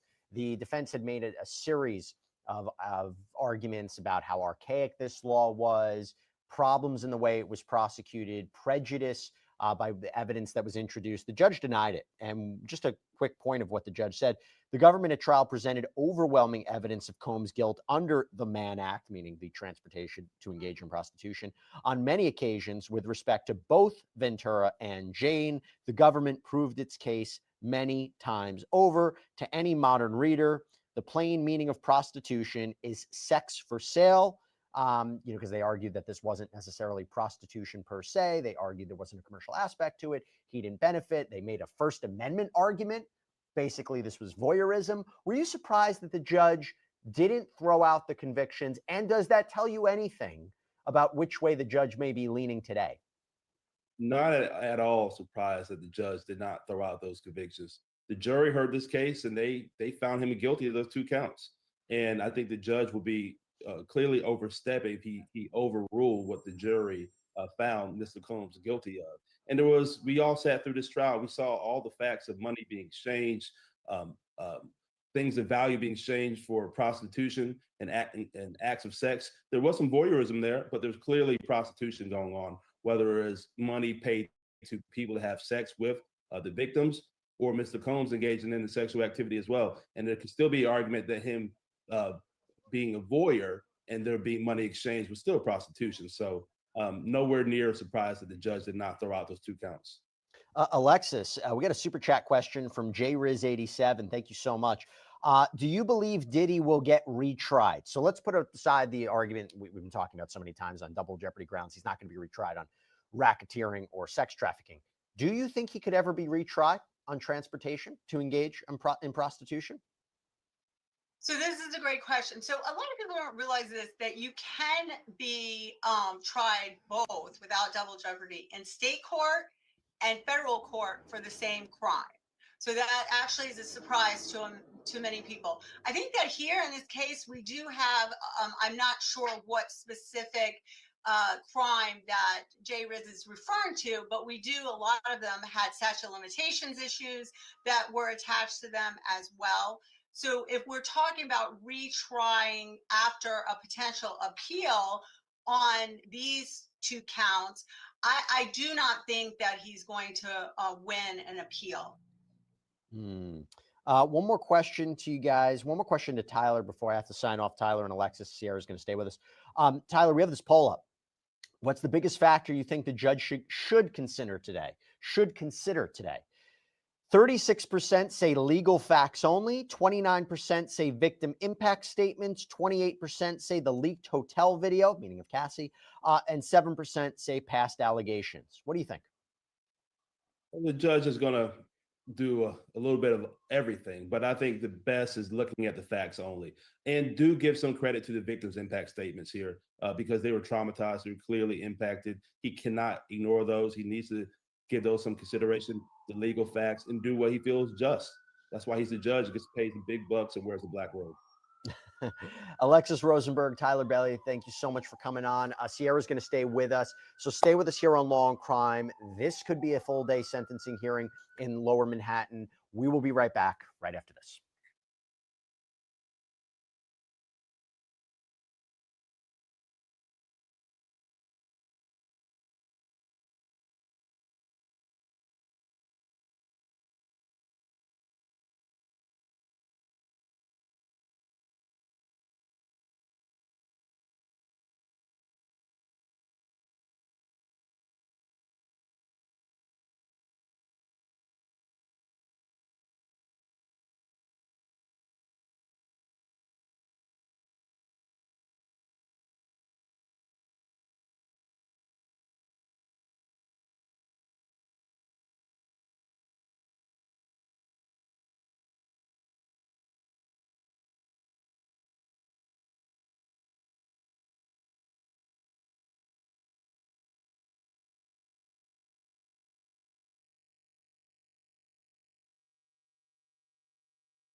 I bet now that I've been ignoring the stream and stuff, we got a bunch of people commenting or something. Nope. Not a damn person. Wait, what happened to my browser tab? Oh, I'm about to say. Oh, hold on. Square, are you looking at the chat? Nope. I am now.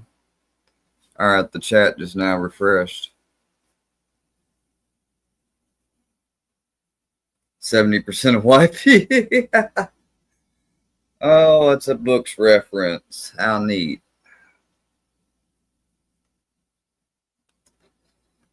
Alright, look. Here, I know you guys don't want to keep watching this. You know, you could always suggest stuff. See, nobody's interacting or nothing, so if that's the way it's gonna be, I just stay out this mug. You know? I mean, I don't have to come. I mean, I think people are still under the delusion or the hopeful thought from the past that, you know, he loves the attention. He has to be on here. Have you been thinking that lately? With how much, I mean, it's an outlet for me and has been an outlet for me to come on and share stuff and interact. Regardless of the trolls, I still have some interactions that, you know, it's all right. I don't mind it. What the hell? Emma Watson crashed out. Oh my God. I don't know why. It's crazy to me that J.K. Rowling has turned into. What? Shit. In the day, she used to be the most insufferable and annoying of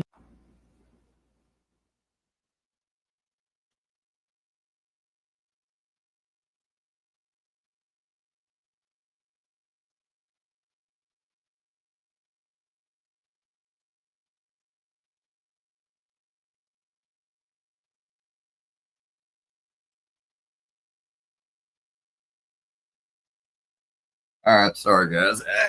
Go check on something. Noxious feminist on the entire fucking internet. About to go And eat now, lunch here in a minute. all You're of gonna the have to same work people today hate her. 'cause Oh dear, it's Clients, not a very good time to be mental Emma health. Watson, is it? From child actor to indie darling to big budget star, I'm gonna and visit finally to family. whiny, I'll be back controversial, and tomorrow. divisive activist, I won't be increasingly going live tomorrow disconnected morning, from that's for reality, and now publicly ridiculed by one of the biggest names in modern culture in what may go down as the most savage dressing down in history. Ever since she exploded onto the big screen with the Harry Potter franchise, her acting has carried her to the very cusp of A-level stardom before it all came to a shuddering They halt had in that. one of the most Well, nah, baffling y'all don't acts of need to know career that much. self-sabotage outside of Rachel Zegler. It's Hollywood, baby. A woman who pinned her reputation, her public image, and her entire worldview on whatever happened to be most popular at the time, never considering that the cultural winds might change and what's popular today might not be popular tomorrow. That's what I think happens with a lot of people, is that they simply have viewpoints on things based off of what's popular. And I think a lot of celebrities and content creators do the exact same thing. If it's popular to post memes about Donald Trump, then they'll do it. If it's popular to talk about how he's a Exactly. Nazi, they'll do it. They're just NPCs.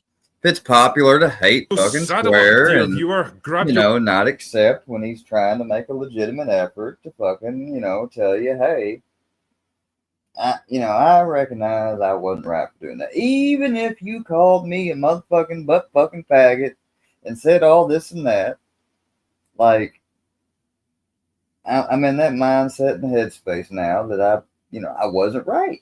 I used to think, well, they do it to me, fuck, I'll do it back to you. And I have went back and forth, I know. And it's all a part of fucking growing. You grow all throughout your life in different ways. At least that's what I read. That's what older people have told me, mentors, If anybody cares to know, my karmic esoteric placement from my birth, I think I've shared it before, but it says the key word here is promise. For lifetimes, this individual, for lifetimes. Now you think about that. For lifetimes. It means I've been doing this shit for a long time, life after life after life after life. This individual has enmeshed himself in dualities, resulting in indecision. He has tried to be all things to all people, and as a result, has attuned himself to superficiality. Hold on just a second. Let me pull that up fully. That was just one part of it. I need to pull up the full thing so I can read it to y'all. I want to choose to share this. It's not to share it to anybody it's not to justify. I'm just, it's interesting. I'll show you. Oh, shit. Holy shit. No. I didn't even remember this is saved in there.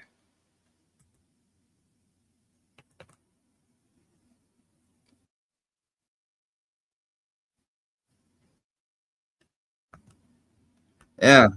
Well, see now, books. That's the video that it's I remember now. I see. I edited it and covered up your shit, your junk that you flashed. It's so funny that you done that when MC was taunting you. Because MC flashed his junk as well. It's just, it's funny, isn't it? It's funny to me because it's like, what are the odds that? It's just curious. I don't know.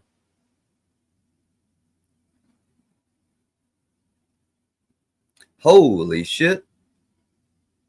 Y'all should see this confirmed threats from Danny. Claims the police should be, I'm not even going to say that, the T word, like Terminator. TikTok video, 49 seconds in the stamp. Raw proof document.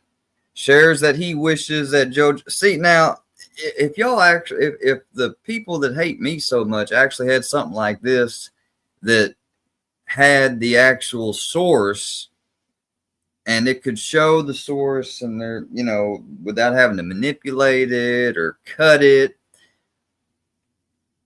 One time they said something about something was uploaded somewhere. I forget fully. I can't recall everything, but it was like Square admits that he takes it up the. And I was talking about something or reading. No, I know what it is. I was reading a comment, is what it was.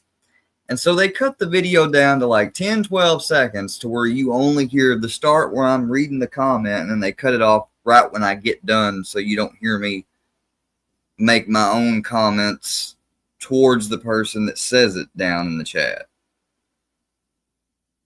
Like, so obviously they made that for one reason and one reason only. Anybody want to guess? To get me to be like, what the fuck, you know, and go live about it. Talk about it, what have you. The only reason why I'm bringing it up at this moment is to illustrate that that's the type of like shady. I mean, suppose that they started getting some viewers that really got interested in their content, like I did with Johnny Goebel's shit at the beginning, and then I come across Cammy.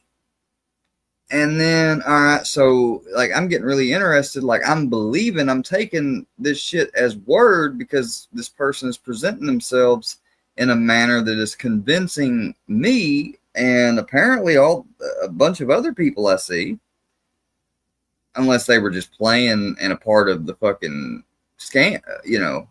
They might have been, some of them, what's her name? Fucking the horse lady, whatever her name was. I can't think of it now. It's been so long.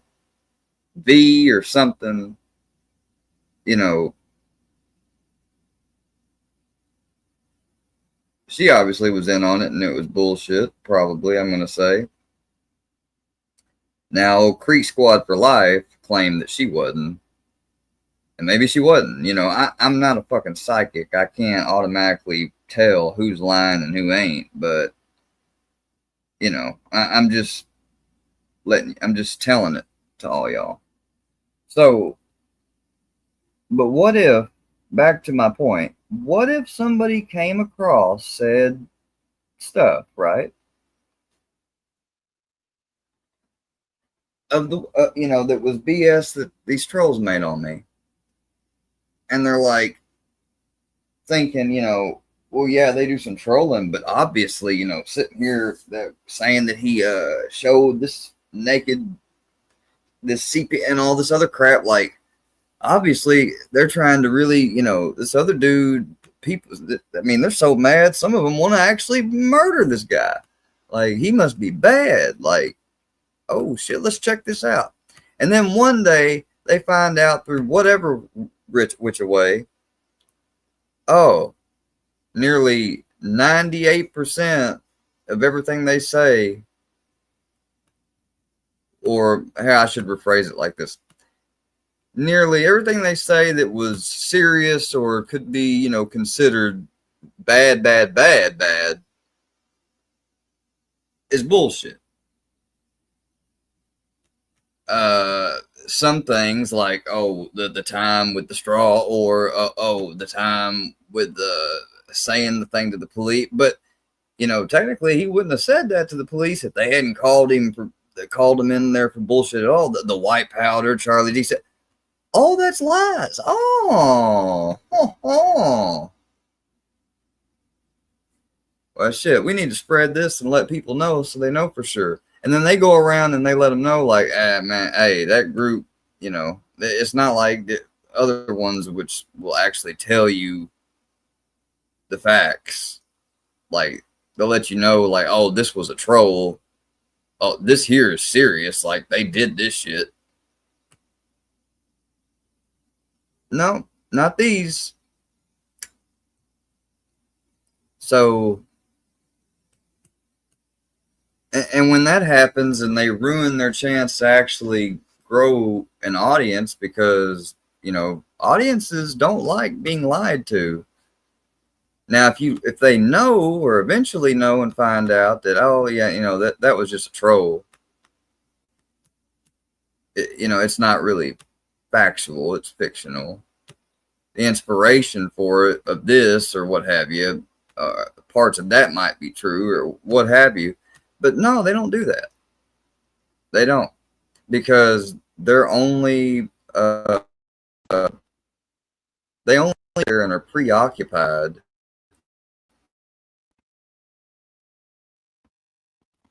getting and stroke one another off as they, watch me do or say something that's just in relation to what they have done, while keeping constantly, oh, I got him trained. I got him trained. I got him trained. I got him trained. What the fuck, man? Like, god dang. Some people say I need to get out and get life. Like, fuck. So I wonder if I spent the next 30 days or something, or even a week or whatever, or let's say I don't make the time period I'm going to do something apparent, and I just every day find something or another from watching and watching obsessively one or two whatever people, and I watch something, I'm like, all right, now how could that be used? Well, they said that, oh, wait a second, if you cut that, then that could, oh yeah, that could appear like that. Hey, that's a fucking great idea. Let's go with that. Cut it up, make the video. All right, put it out there. Now, they probably won't jump at every single one of them. But if you're telling me that they're not going to at all acknowledge, or like they like to say, acknowledge or react or now respond, when it was always react in the past, now it's encompassing, because I found and put out there, responding is this and reacting is this, and comparing the two, they're completely different. They're not the same.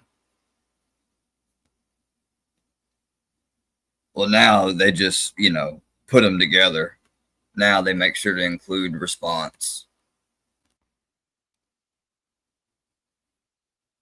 You know what that is? I mean, that's straight up making it up as you go to justify what have you, what you're doing. That's all that fucking is. I mean, what else is it? What else is it when you can get somebody to do things as a result of what you do, but that's not them losing and you winning, but when they do the same thing and you do the thing back, that's them winning and you losing. That's hypocritical. That's bullshit. That's illogical. It's not factual. It's not based in actual conscious reality. Or let me put it this way. Consciously, it's not based in conscious, fair reality. Put it that. That's not being genuine. It's not being, what's the word I'm thinking of?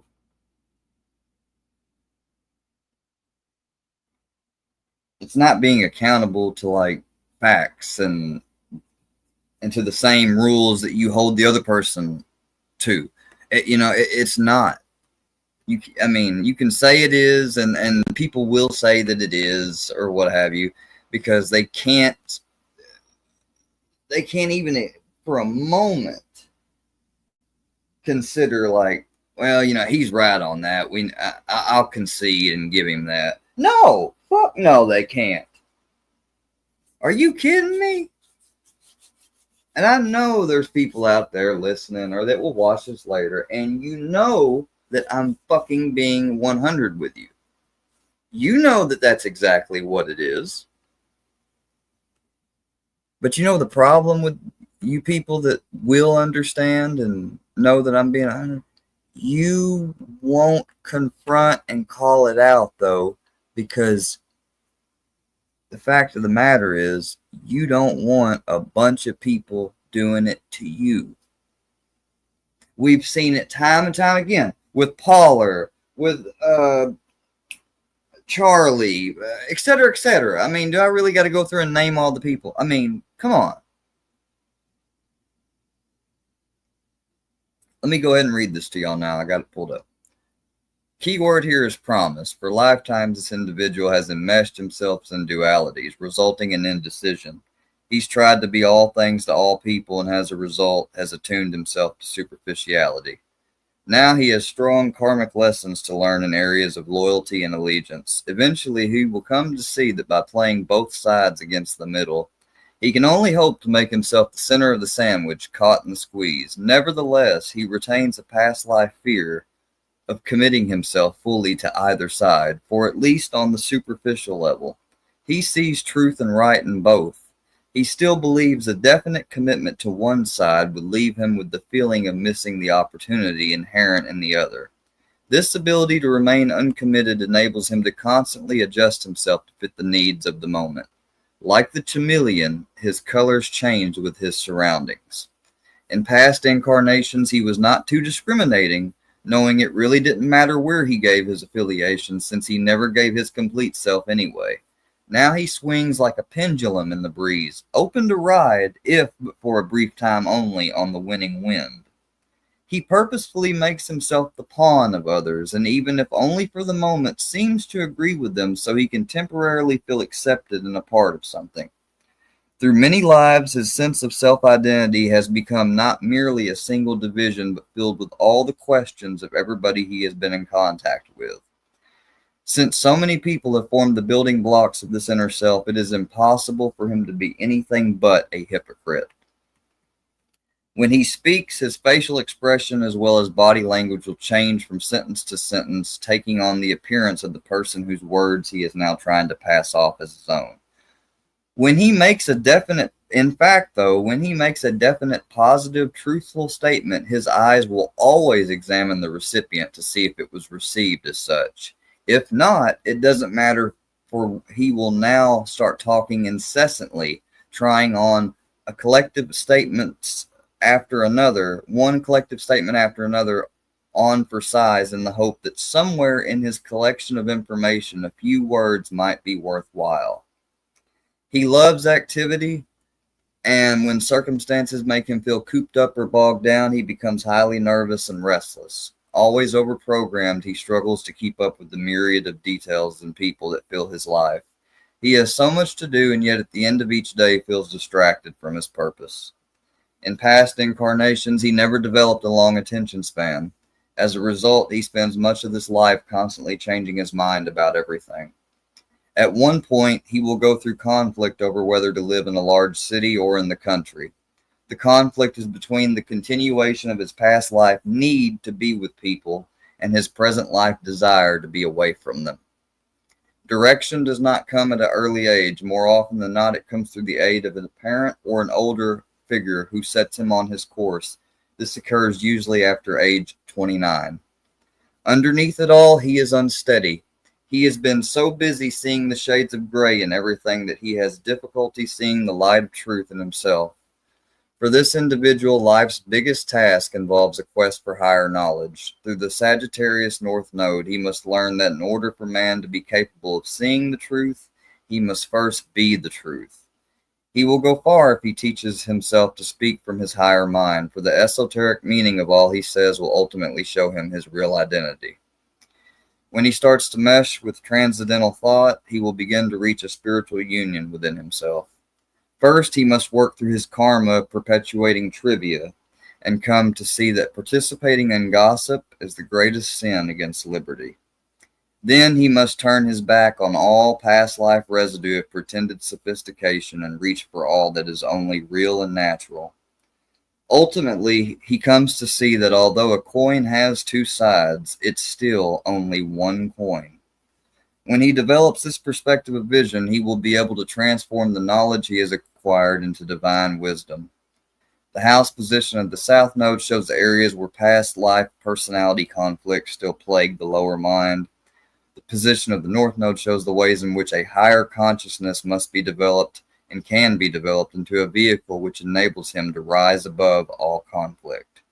His present life evolution will free him from the bondage of indecision and in its place give him glimpses of universal truth. Now, and that, I mean, that's just one aspect of several. Let me show you this.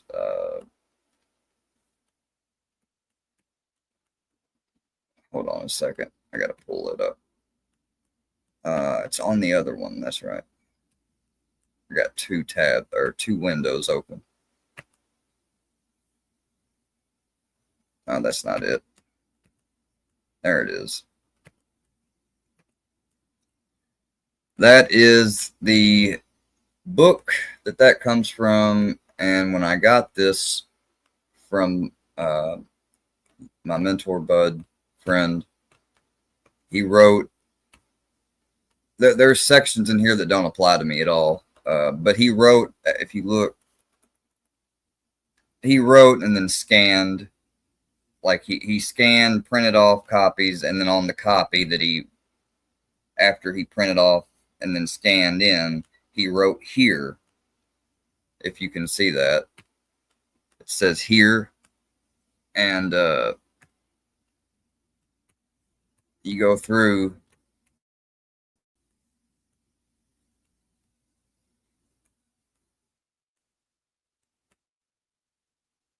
Well, if it stops. And then right here where this one starts, Capricorn, North Node, Cancer, South Node, it says stop. So this one doesn't apply to me, but it would apply to somebody, I bet, that's watching.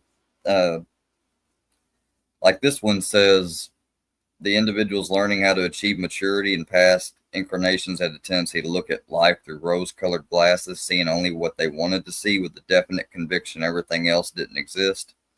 Now there's still much of the baby left in this Cancer South Node. He is so used to going through his prior lives on crutches, wrestling with his dependencies while seeking banisters to lean on.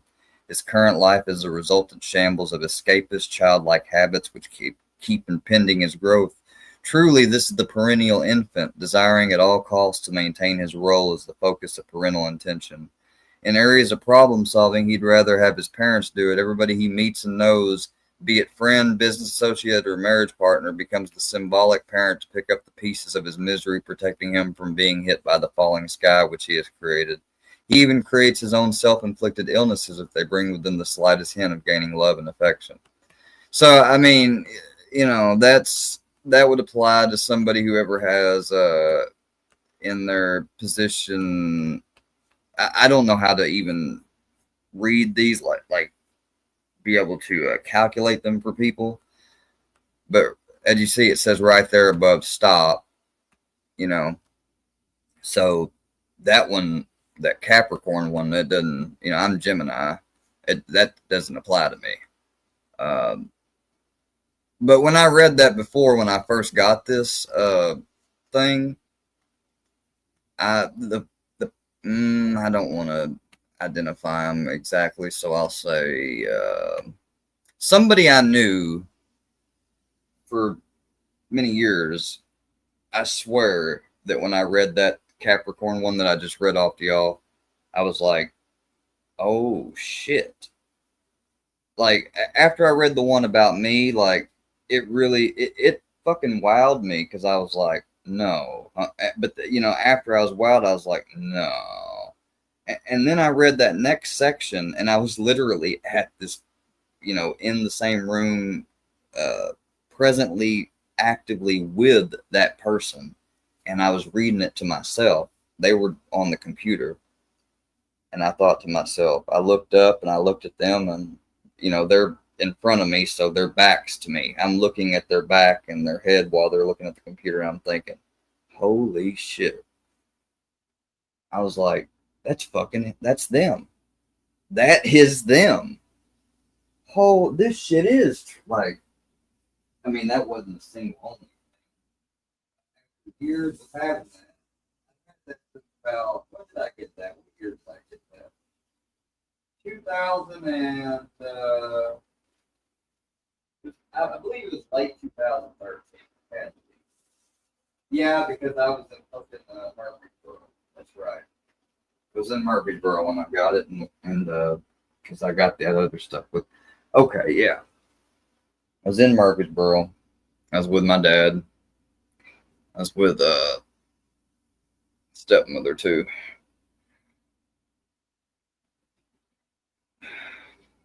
That's when I got that.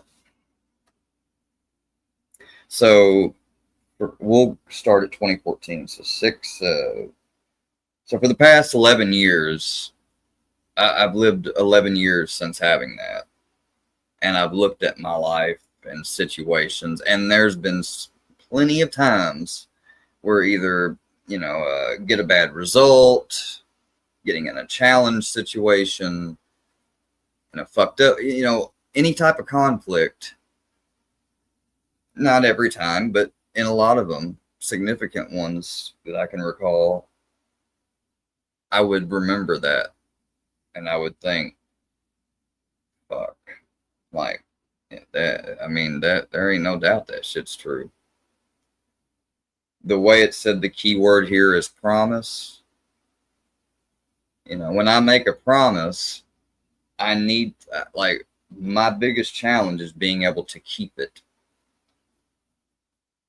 Being able to keep it and execute it without going backwards.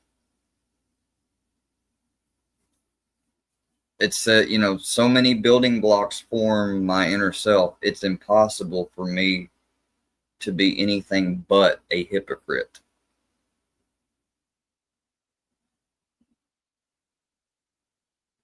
It's not impossible like forever, but in my current beginning stage of my life, that's how I am. And now I'm at the age now where I know it and I've seen it enough. I'm not in denial anymore about it, but I've got to keep on doing the work and trying, not trying, but actually when I think of something like, oh, hey, like, this is one of those moments, like, you said that you were doing that. And so I end up making the decision, follow through, or just easy come, easy go, take it easy, and end up more than likely going along with my, past established pattern, which would be not keeping the promise or saying one thing. And in that moment, I really desire to do and want to do that. An hour or two later, though, fuck it. It's too easy. It's too second nature to be like that. And so that's one of my things that I'm supposed to follow. And eventually get to the point by developing a higher consciousness, which starts from speaking from and thinking deeper with my higher mind, with the higher mindset, and seeing things from a bigger standpoint than just a narrow, selfish, self-absorbed, what I prefer to see things through. Fine.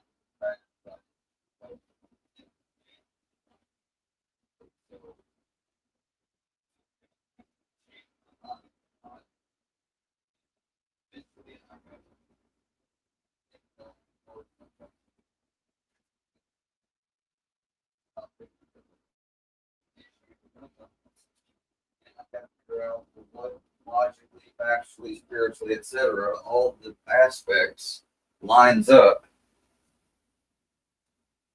And then when I find everything that lines up on all, well, okay, then that must be the answer. So, and then I either abide by the answer, I practice the answer, I hold myself accountable to that answer, and eventual revelation that I've come across, or I fall back and I just say, oh, you know. And it's not like I go out loud to myself or even in my head like, fuck it, you know. But subconsciously, the way I'm thinking about it now, that must be what's going on. Like, I must do that. And I'm gonna, you know why I'm sharing this? Because it's good for me. It's good for me to share it. I don't care, you know, there's, put it this way.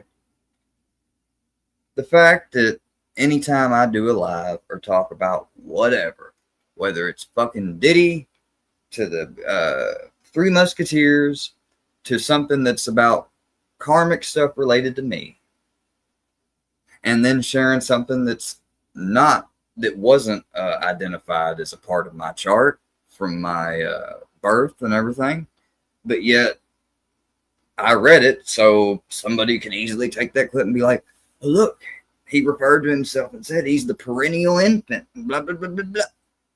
You know, no, I didn't, but, you know, I don't care. I don't care anymore. Like, so what?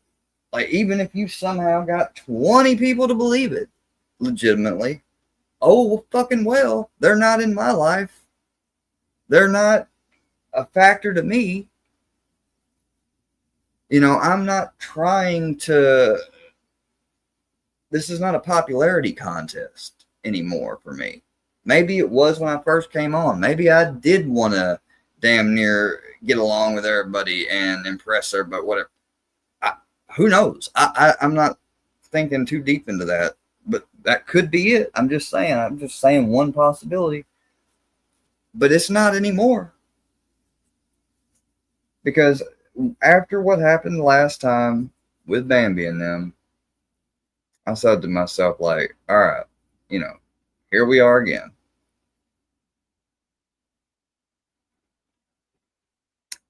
I got to stop this. I said, I got to stop it.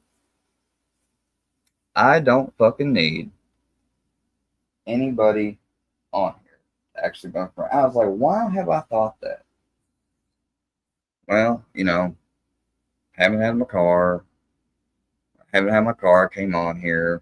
When I came on here, everything started with Cammy. It got carried. I let it, in some aspects, you know, that I'm responsible for. I let it get carried away. And then the other aspects of how big it was, the platform, the fact that I didn't realize or know that people did stuff like this, had no experience with it, awareness at all of that combined, yeah, it got carried away. Sure did. And I let it get carried away in other aspects. Like, I'm responsible too. But I'm not responsible for the wrong things other people did. I'm responsible for mine. I'm responsible for my, and I didn't do wrong actions to the point of going to someone's house and mailbox and stuff like that. What I did that was wrong were things like, you know, saying things back because somebody called me something or whatever. Or,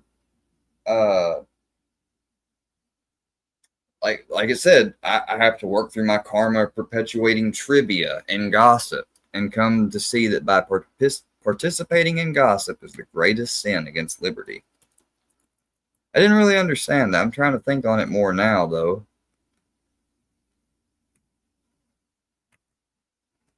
It's not, you know, gossip will get you in social conflicts. I mean, that's obviously a part of it, but it's the greatest sin against liberty. I'm trying to think on that. See, trivia is details, considerations, pieces of information, little importance, or value. That's similar to what I was thinking it was. So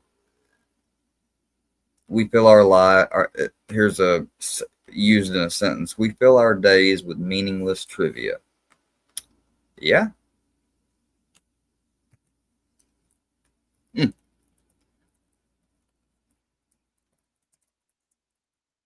That's all of us.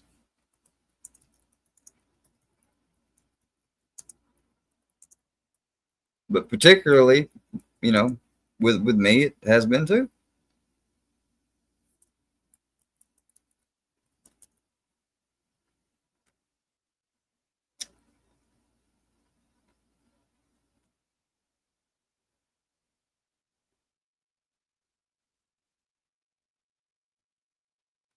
So, okay, so I typed in that sentence of participating in gossip is the greatest sin against liberty. The assertion, according to AI, that is the greatest sin against liberty is a provocative claim not supported by historical or philosophical sources. While gossip can certainly be destructive, philosophers and political thinkers have historically identified far more significant threats to liberty. Not considered the greatest threat, malicious gossip is widely seen as unethical and socially corrosive. Erosion of trust. Negative gossip undermines trust and can create a toxic social environment. When malicious rumors are spread, the victim is denied the chance to respond or defend themselves, which is unethically unfair. Harmed reputation. By spreading true or false stories behind a person's back, gossip can unfairly damage their character or reputation. It can lead to social exclusion, professional harm, or isolation. Social manipulation. Excessive gossiping can be used as a tool for social power, creating in-groups and out-groups, those who are in on the secret bond with each other, by demeaning the person being talked about. Contributes to misinformation. Malicious gossip can spread half-truths or outright falsehoods, which are difficult to correct once they have taken hold. Hello. I'm thinking of a few specific channels and individuals right about now. When it comes to that last point, historical and philosophical threats to liberty, tyranny and totalitarianism, the erosion of trust and facts, concentration of power, misuse of technology, in-group, out-group division. Political commentators have pointed out the rise of nationalism, hyperpolitics, politics. While malicious gossip and unethical social behavior can harm reputation, it is not an existential threat to freedom in any way that political tyranny, concentrated power, and state-sponsored misinformation can be. Would be any act that submistically opposes or removes freedom from a population which is far beyond the scope of individual social gossip. Okay, well, individually, the book wasn't saying it. See, I think AI misinterpreted it. As it being said, like, against liberty as a whole. But no, it's saying it's the greatest sin against the liberty of the person you're gossiping about. That's what it's saying. I get it.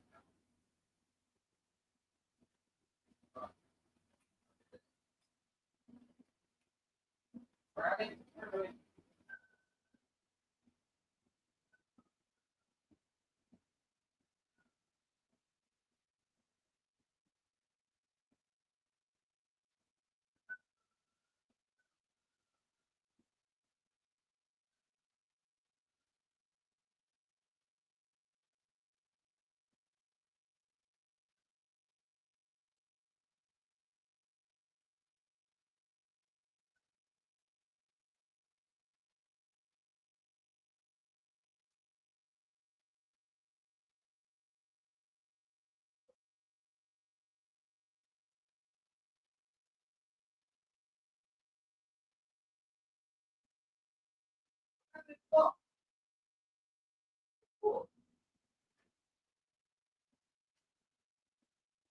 I get it now. So it's basically saying that that's the one of the greatest threats you could pose to an individual's liberty. AI just took it to mean society at large and everybody, but that's, yeah, I didn't specify it clearly enough, specific. Snaggy said he's going to take Brown. Well, I don't give a shit what Snaggy says. Snaggy's going to be either in jail in Michigan or here before he's able to do anything like that. And if he did, he'd be on camera, not just ours, but other people's too. Across the street, near the, all over the fucking place.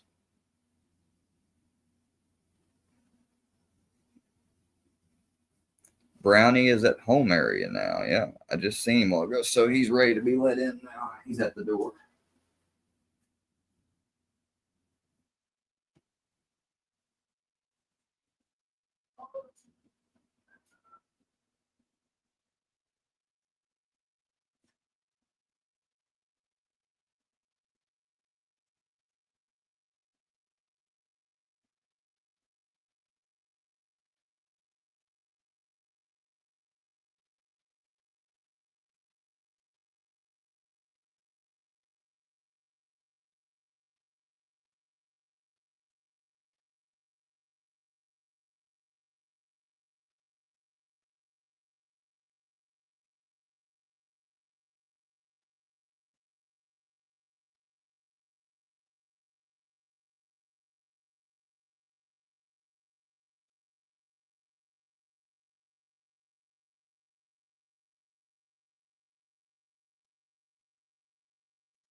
At least we got to play.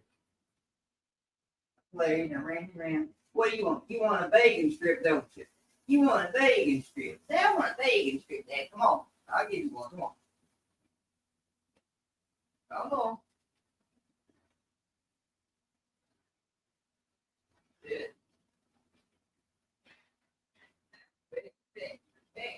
Big boy.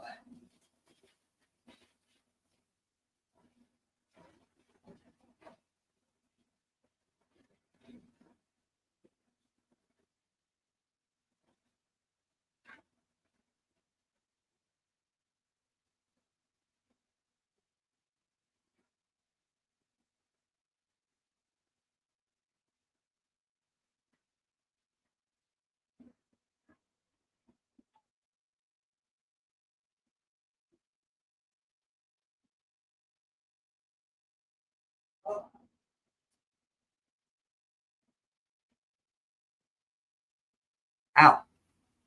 Ow, that hurts. Oh, crap. All right. All I hear is you mumbling and rambling. Yeah, that's old. Ain't nobody got nothing to say since, huh? All right, I think I'm going to get off. Like, you guys are boring. You might think I'm boring, but fuck. I mean, when you ain't got no engagement or nobody coming in here, like, I mean, fuck. That's all right. Maybe it's time I find something else to do to fill up around the time waste or spend whenever I'm bored and don't have nothing else going on currently. Maybe I just need to also replace this. Probably so. Ain't no probably. I probably guaranteed I should. Can you imagine if I like? No, none of you could. That's the thing though, because you're so used to all this time of me being consistently on here. Those 10 days weren't nothing. Imagine, shoot. It's a little hard for me even too, but I'm starting to, and I don't have like what I used to in the old days, which, you know, I'm thinking now subconsciously perhaps when I used to say like, oh yeah, I do that, and they just increase the offline stuff. You know, I probably consciously like did think like, well, I definitely don't want that. But maybe the real reason why my conscious mind thought of it was because I couldn't imagine like, and also the fact of not wanting to let other people's actions dictate my action or whether or not I want to continue to stay on here or not. It's complex. It's multifaceted. I'm sure probably every single one of the reasons I just listed was a part of it.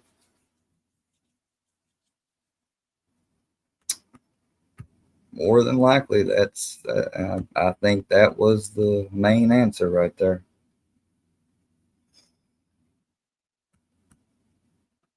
Main true answer, I guarantee it. You just want to play. Oh, wait, hold on. We got a bunch of freaking comments that wasn't showing up. Okay, I was just looking at StreamYard. I apologize. Here, let me show all these. It's lit. I thought I turned that shit off. Let me turn that moderation thing off. Because that's like when you don't have a fucking mod in the chat, then you have that issue. Let me fix it. Hold on.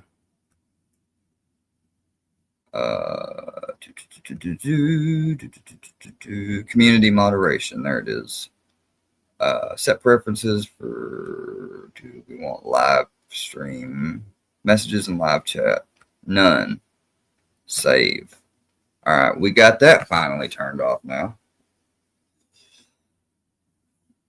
Snaggy is on Fusion's panel saying he is coming to your house.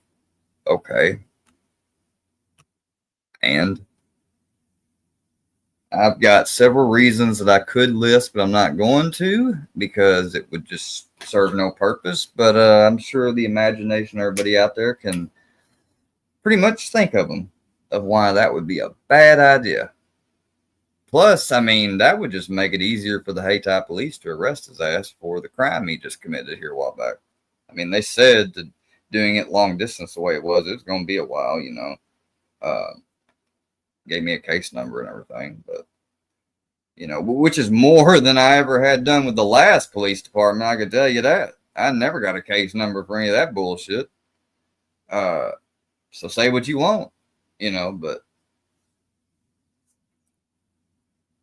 I guess I can go back to the sentencing here in just a second. You love this. You just want to play victim. You have to give it back to them. You didn't hold back. I don't know what you're talking about, but like I literally just outlined and took and said to myself, and right here when I didn't have to, I could have just done it alone to myself and shared all the things I've reflected on that was bad and I shouldn't have done, and was either, if not bad, ignorant, short-sighted, not prudent. You know, I can go on and on. I mean, like, I don't, I think you're just choosing to see what you want to see. I think that's what it is.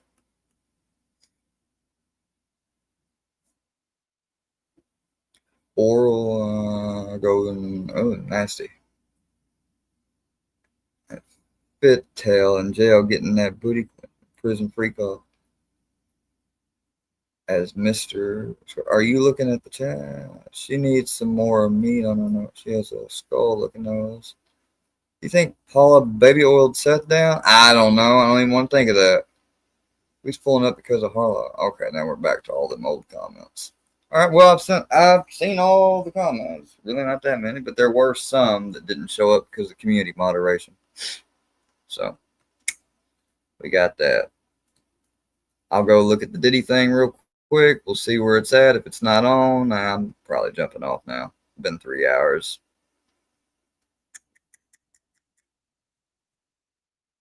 Man, that's really fucking, that hurts. All right, let's go to history.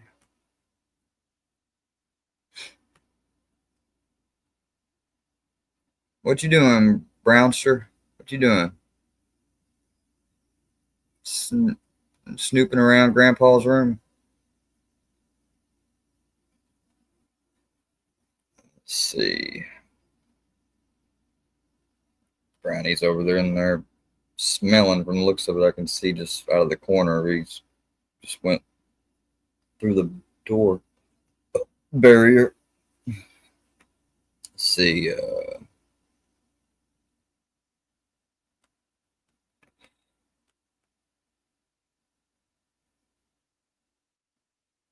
Bambi premiering now. Dude, she premieres some of them, like 2 or 3 of them things a day. Behind Jason Voorhees. Seriously? The real life inspiration behind Jason Voorhees. Right. 15-minute.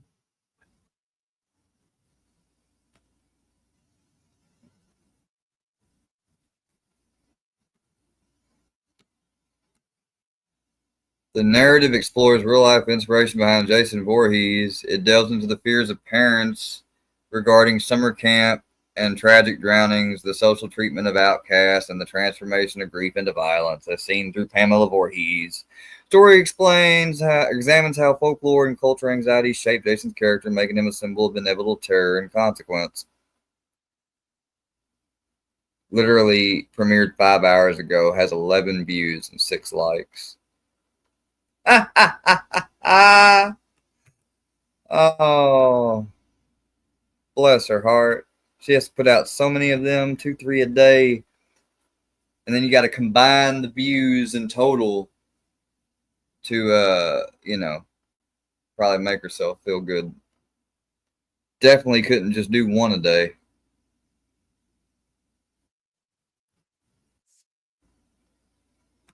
Oh, damn. 1911, just absolutely classic. 1911. He can be a little. I don't know. This is 1911 is what it is. I mean, I'm not that.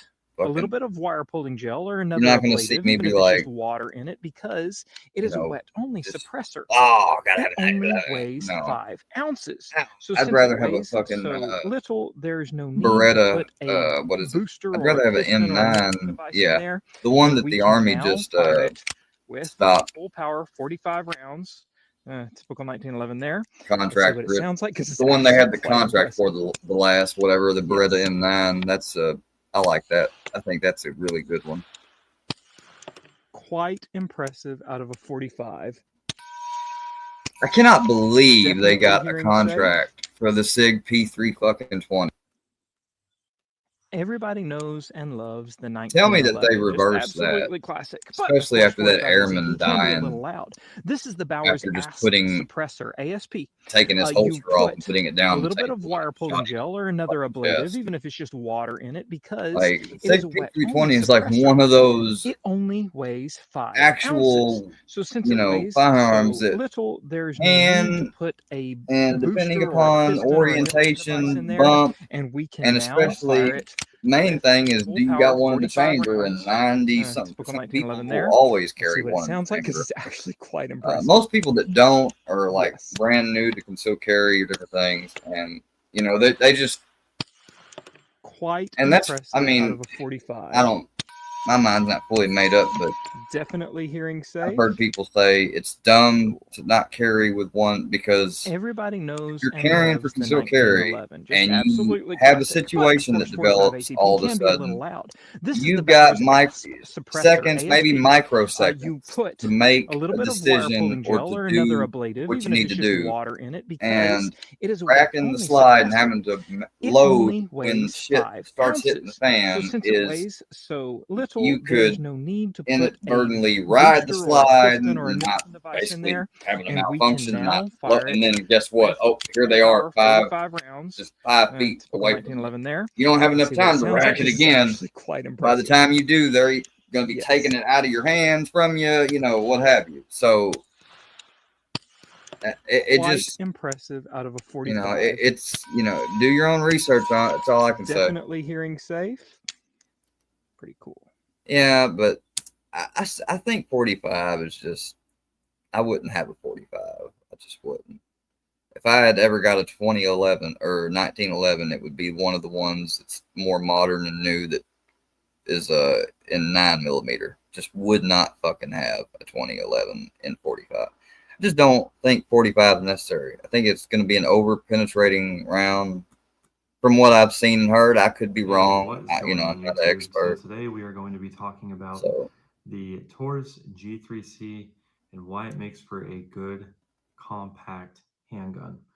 Now, a little bit about the company. Somebody got a Taurus GC3. USA, it is not the same company that it was 20 to 30 years ago. It's headquartered now in Bainbridge, Georgia. It's really just a company these days anyways. See, I don't see the innovates need with new for a products and flashlight designs. underneath it. It doesn't fall back to introducing its own version. If you want to have a of red dot existing on the guns. top, it's one More thing. importantly, issues Hell, even involving quality a and laser reliability vanished, attachment honestly, a long time for ago. it. They've really came a long You have that time zeroed in. when it comes to Say it's dark, and you quality know you of only have firearms. iron sights and a So laser. let's talk about a little bit more about this specific model. Well, you can't really use your iron sights, but if you've got it Before I get zeroed into the correctly Taurus and at the G3C right details, distance that I you want should to point out EDC, that it is a Tennifer press that handgun laser button. with a matte black coating. Same. Most of them are designed This is a where you big use deal. the same Tennifer finger is a as special your trigger corrosion finger, or resistance you use process your opposite applied to hand the barrel trigger finger that you don't and the use for slide. trigger finger because you're not, you know, you're not oriented in Tennifer that hand. penetrates down into the And so you steel. press it, turn And it this is not on, just an and exterior wherever that finish. red light is, If you see and wear that's on the where it goes. exterior finish, it doesn't mean the Tennifer Even is if gone. it's a little It's off still there, or what have providing you, corrosion resistance. and somebody were to aim Now, at you with a a little red bit light about and the it's Taurus aimed at your chest or G3C something, or what have you, specifications like and say they aim features. at the center of It someone's has chest. an MSRP. Let's say it's a When I little purchased it of $315. off I where know it's that going price to has go gone up up a little bit a since. couple, you know, Then, a little bit. depending on where you live, but So you as aim far it as the around average something's price stomach or goes, it something, comes it in might hit them around around like the $340. upper rib cage Frame size, or your obviously, breast. in the name, G3C Worst case is scenario, compact. or the The other magazine direction. It might hit them capacity near, options that like you right can pick above the this groin up or something. in. You can either get the 10-round option, If it's a which threat, comes with though, 10 I mean, the whole point of a three threat 10-round magazines, stops which the threat.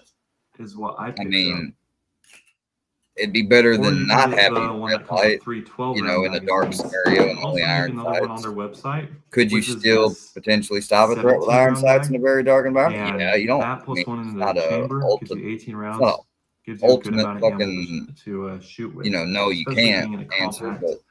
but it wouldn't be The as, action you type know, is a striker obviously it fired would not single be action as with easy as doing it restrike in a capability. well-lit Meaning daylight that when you environment. fire the weapon and you, I mean, that's push this just trigger in, common sense. so I you mean, can I see would when you think. clear it,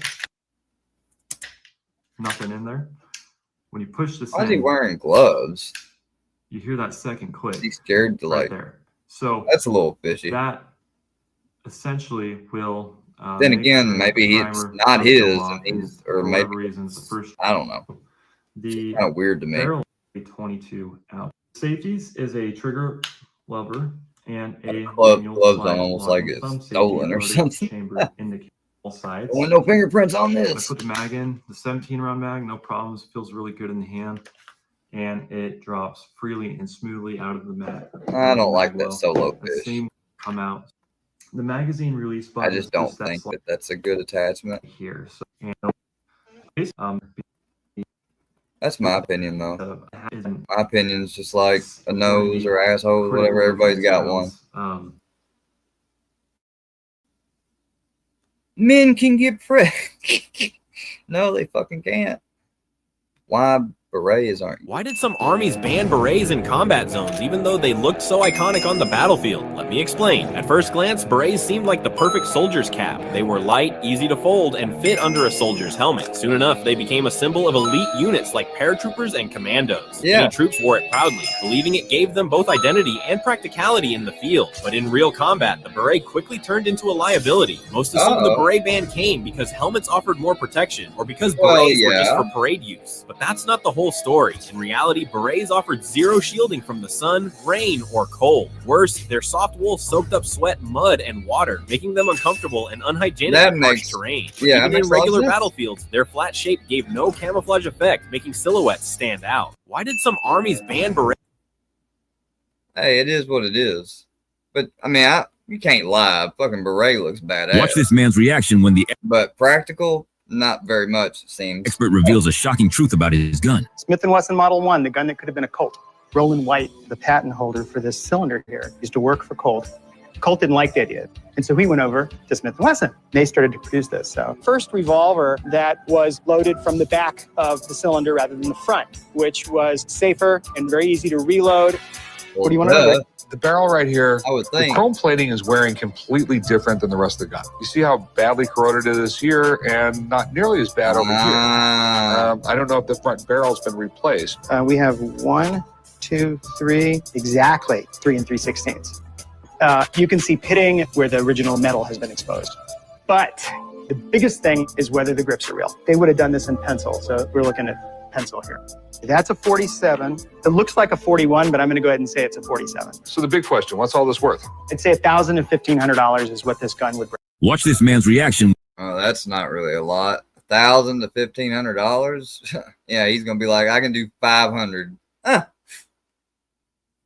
I can do 500. My favorite line of dialogue of Arthur, it's Maybe something he not says even to that. I John might be overestimating. He probably like, best I can do is 450. early on. He has a bit of animosity for John, you know, because he resents what John has, because he lost it. He says to John, you know, I was a prize pony once, but this life, this way, well, we're the last, I reckon. And we ain't long for it. And I love that line because Arthur sees the writing on the wall. He knows that the time of the outlaw is coming to an end. My favorite line of dialogue of Arthur, it's something he says to John early on. He has a bit of animosity for John, you know, because he resents what John has, because he lost it. He says to John, you know, I was a prize pony once, but this life, this way, well, we're the last, I reckon. And we ain't long for it. And I love that line because Arthur. Yeah. Man, RD2 is more than a fucking game. It is a masterpiece story fucking movie.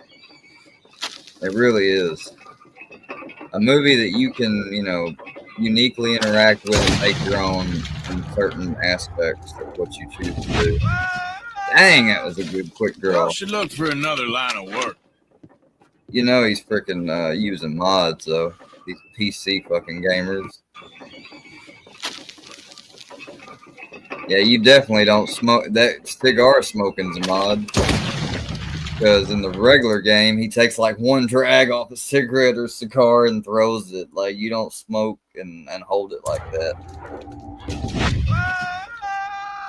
I mean, I think they should have done that. Like, I don't know why Rockstar. It's just the way they done it. Kind of stupid though.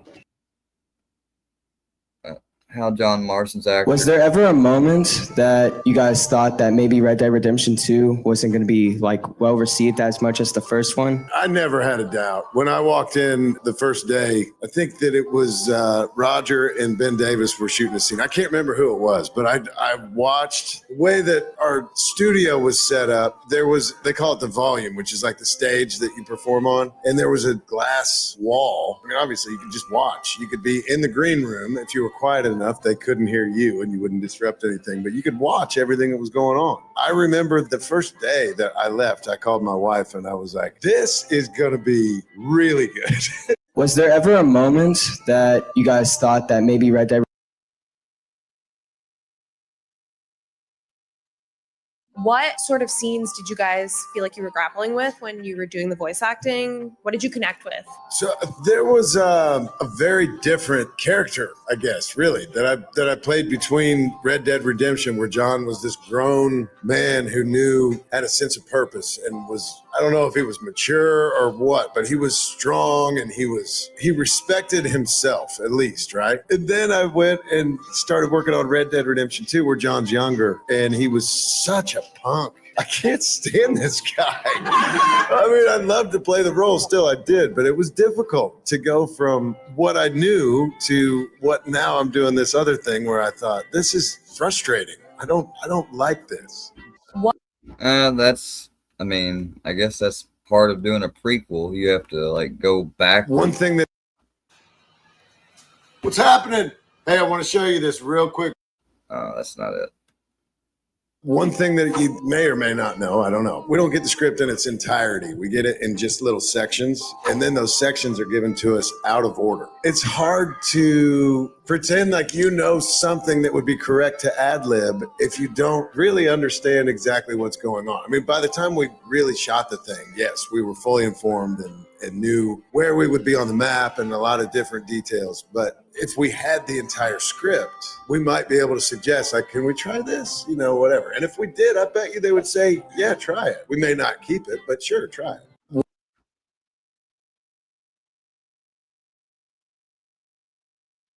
Who was your What's happening?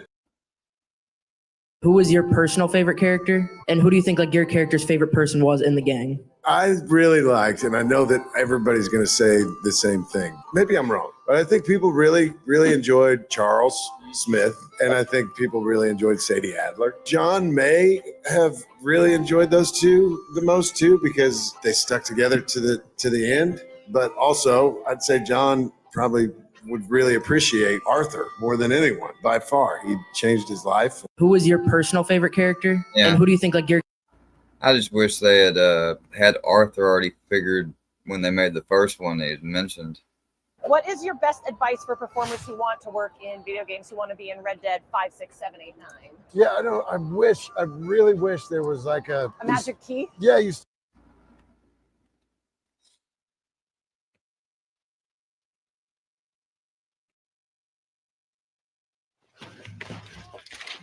hello, old friend.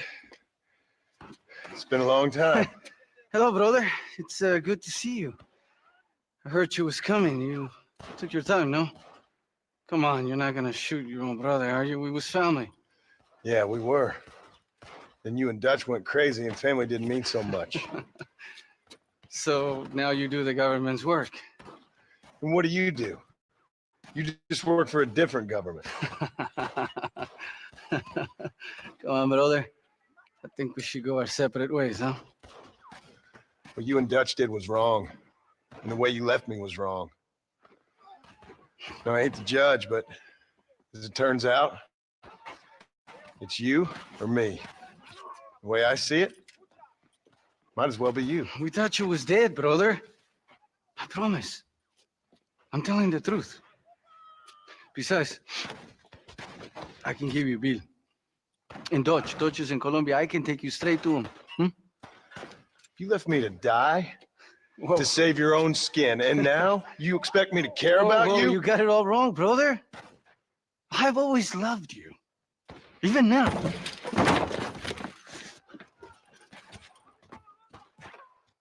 Go back to your farm, John!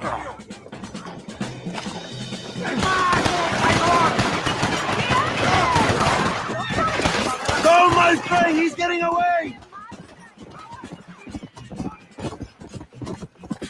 Yeah!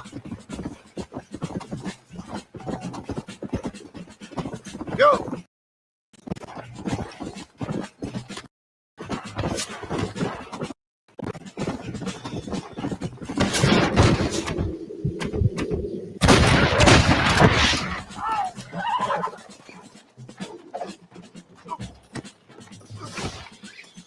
It's over, old friend. I got you now.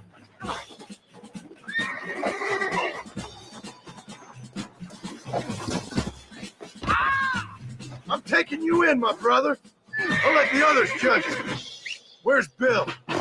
I don't Where's know. Bill, you son of a bitch? You think I won't kill you, brother? He ain't here, brother. He's with Agenda.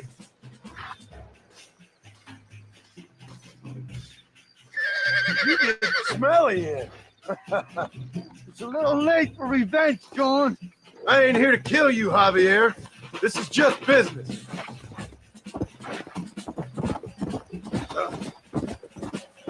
Come on, amigo. Abigail wouldn't want this. Abigail would have killed you already. She always thought you was a creep.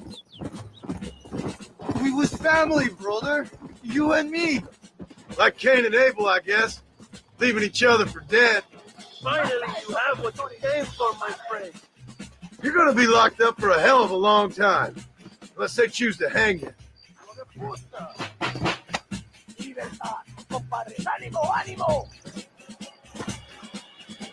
You don't have... Oh, you shit. Don't be sure about what you're doing, brother. You saw me out. Didn't that life we had mean nothing to you? Oh, you puto. Oh, one day, I promise you, you're gonna regret this. One day's about all you got left. I hope you and your wife and children rot in hell. You know, that life we lived is over. And when we was living it, it didn't mean nothing anyway. It was just an excuse, and we all knew. What I knew is that you was always a puto. And you're still a puto. Marston, come with me. The army sent reinforcements. Come. Yeah, go with your puto. The army is Por aquí. coming. Get up there and man that cannon. Fuego! Now don't move!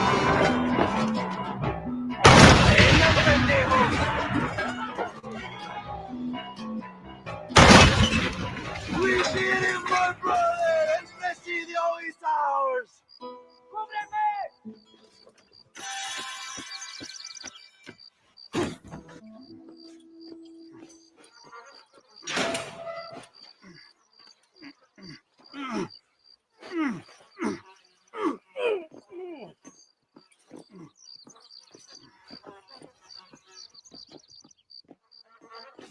Two old friends reunited. It is a beautiful thing.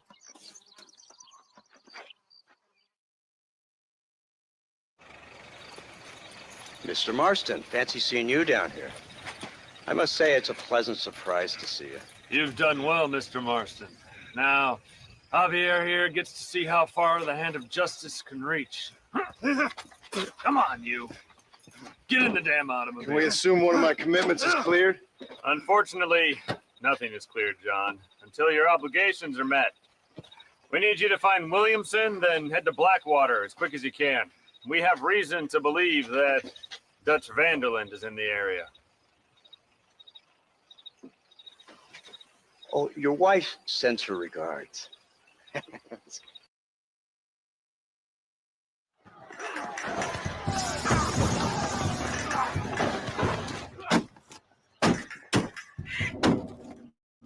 Come on! We can still get to my stagecoach! Go then! I'll cover you! They're getting away. We have to stop them.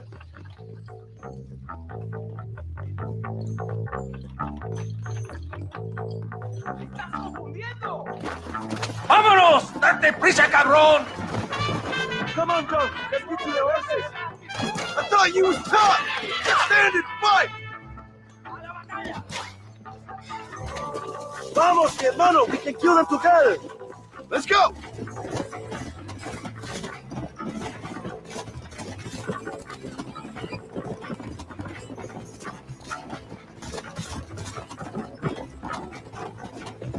Yeah. Come on.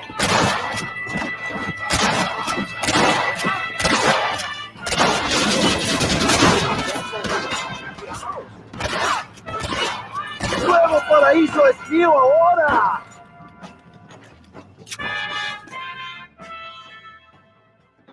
What the hell are you doing? Find my freedom, pendejo! Now shut up, you dummy! And get out of the wagon! Apúrate! I'm coming out! Don't shoot! Here, take Williamson. Just let me live. I will leave the country, I promise. You always was weak-minded. You're the one who let Dutch drive you insane! Dutch wanted you dead. We all did. Well, I'm going after him next. I'll outlive all of you. You always was a traitor. You bastard orphan. And you always was a dumb inbred hick. Esta noche duermo en tu cama, cabrón. All right, John. I'll come quietly.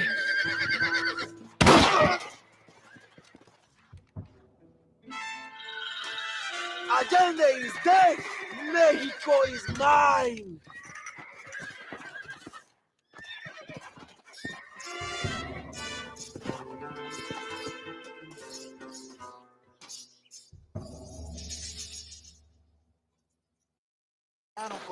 People are free, and it is all thanks to you, John.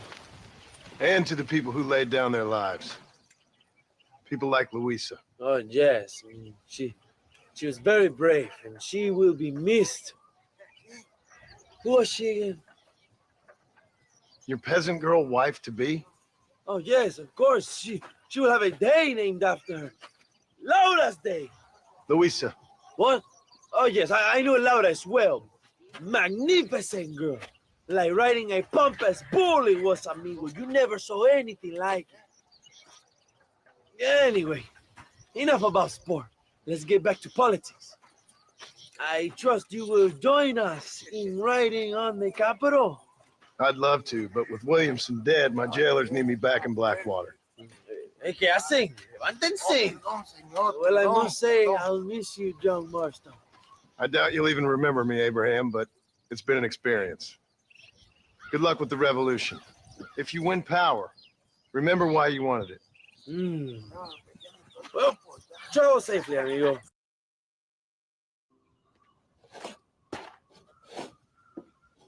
Hey, Jack. Hey, Paul. Need a hand with that? No, sir, I got it.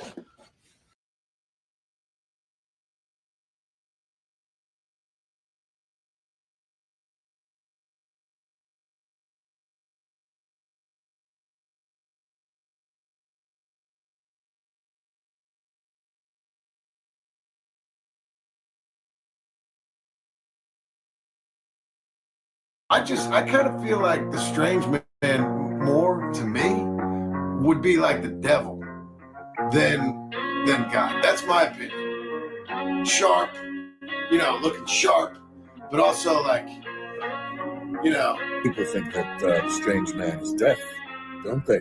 I think that's a very, very fair comparison. And that he has a little appearance in Red Dead 2, too. If you've played Red Dead Redemption 2, the house in the bayou, when you get towards the end of that story, has a very... I jumped out of my seat, frankly, when he... Well, I'll let you find that out for yourself. where you hate him, but he is absolutely strange. The problem that I have with the strange man being God, this is just my opinion. The strange man is like a tricky dude, Anyway,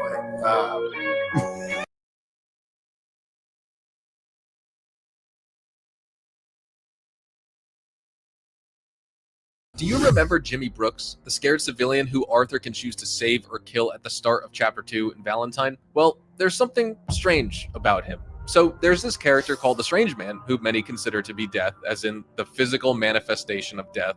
The Grim Reaper himself. He has a cabin in the game, which you can visit as both Arthur and John, and when you enter this cabin, you'll find different portraits of animals depending on your honor level. But more importantly, there is also a poem etched into his desk about Jimmy Brooks, and it states that he's not as dumb as he looks. And if you let Jimmy die, the poem will also change to reflect this fact. But that's not all. If you visit the Register Rock, it contains Jimmy's name, stating that he worked for the U.S. Postal Service with the date 1863 written next to it. And considering Jimmy's age based on his appearance, he's probably in his 30s. But if we go by the date on the rock, it makes him far too old, leading some to believe that the Jimmy we save is in fact a ghost. A test by the Strange Man too.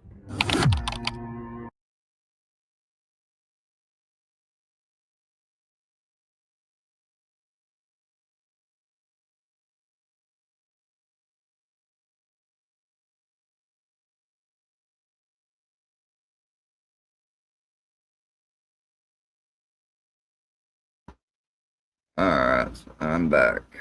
Let's see. Josiah's Making new friends again, I see, Arthur. Look who we found sniffing about. Josiah Trelawney. The very same. Well. Making new friends again, I see, Arthur. Look who we found sniffing about. Josiah Trelawney. The very same. Well.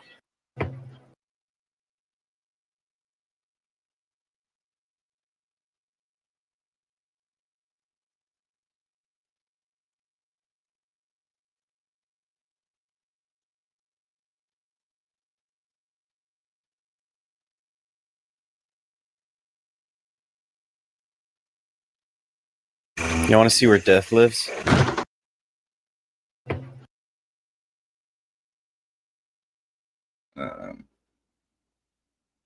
Yeah, let's look at the cutscenes from the first game. This is where you see and interact with him as in the first game. And I'm going to go ahead and get off here, guys. I got to go.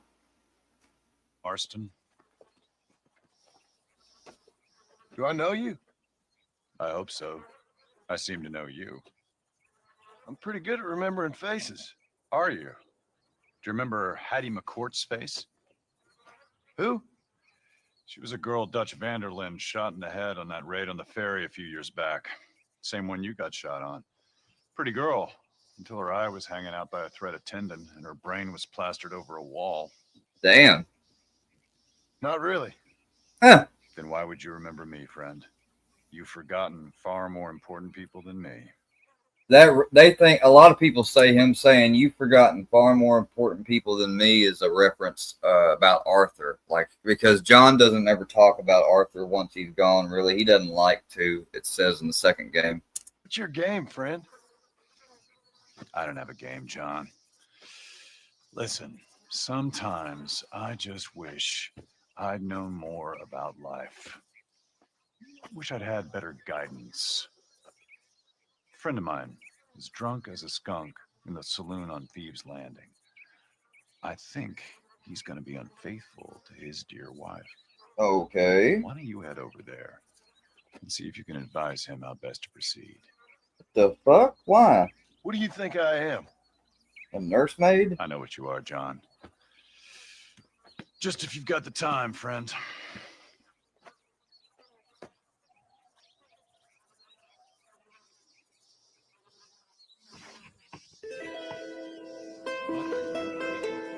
Don't tell me you've gone soft in your old age.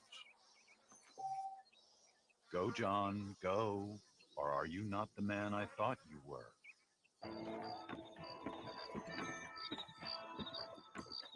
What's weird is you can kill him, but he just comes back. No problem if I just Excuse me, mister. Yeah, what the hell do you want? Look, don't ask how, but I know what you're about to do. You don't want to do this. The hell are you talking about? You know what I'm talking about, mister. I'm just here to say I don't think you should go through with it. So, Why? yeah. She loves you. Shit, mister. I don't know who or what you are, but I guess I'm grateful. I guess you're right. I was raised better than this. Don't mention it. He was going to cheat on his wife, and you got the power to either encourage him to do it or tell him not to do it.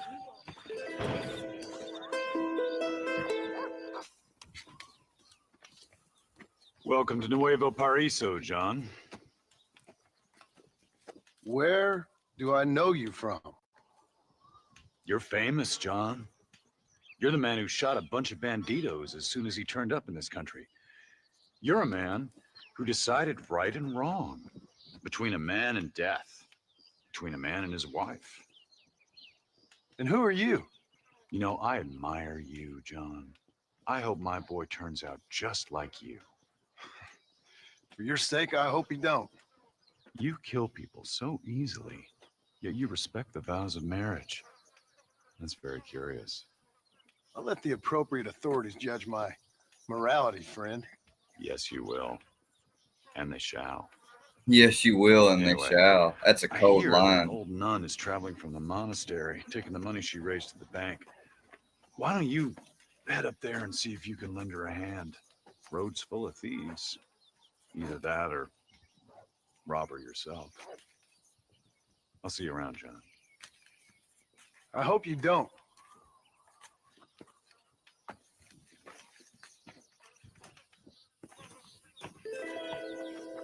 Go, John, go.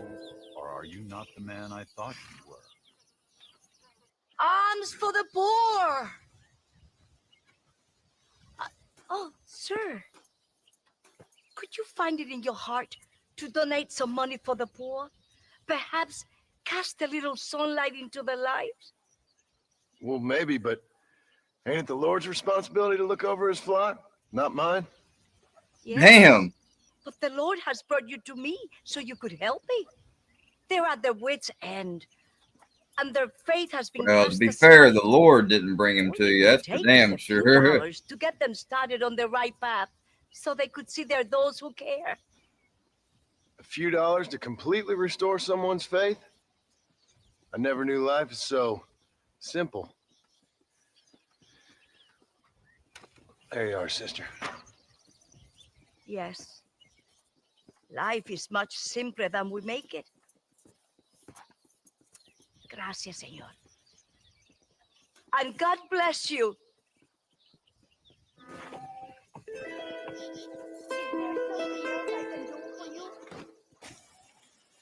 Hey, there's a beautiful spot. Sure. What are you doing here? My accounts. That's the I'm an John's accountant. land. This is the That's last so. interaction. In a way.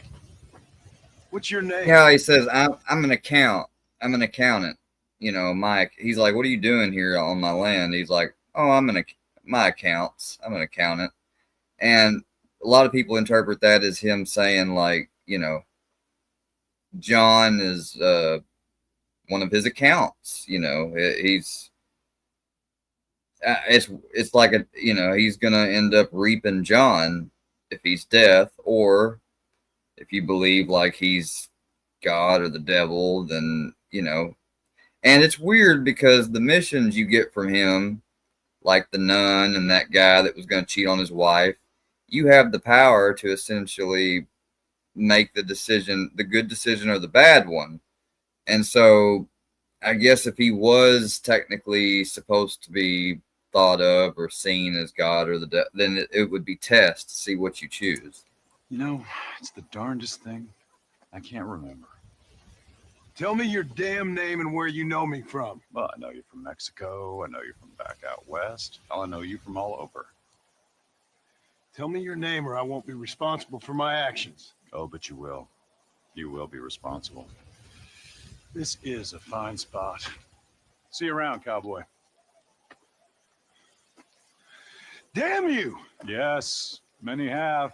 He said, damn you. And he goes, yes, many have. And then on the third shot, or on the fourth shot, I mean, the gun jams. And which is strange, really, especially because it's a revolver. I mean, for goodness sakes, like, it's not like it's a semi-auto. But the gun jams, and what that signifies is right there where he's standing. John's eventually buried, then Abigail, and then Uncle. 3 shots, 3 lives. 4th shot jams, which is his son Jack. Jack's life is spared. And as you can see, those 3 shots didn't do nothing to him because he's supernatural. John don't know what to think of that. Huh. All right, y'all. Well, I'm out.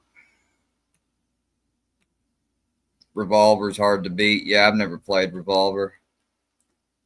That's one of the first ones. Yeah, I know. I don't need to see what they said. Hey, Kim, I'm sorry. I wasn't paying attention to chat when I was looking and on that. Well, I'll see y'all later. Peace out. God bless. Everybody have a great day.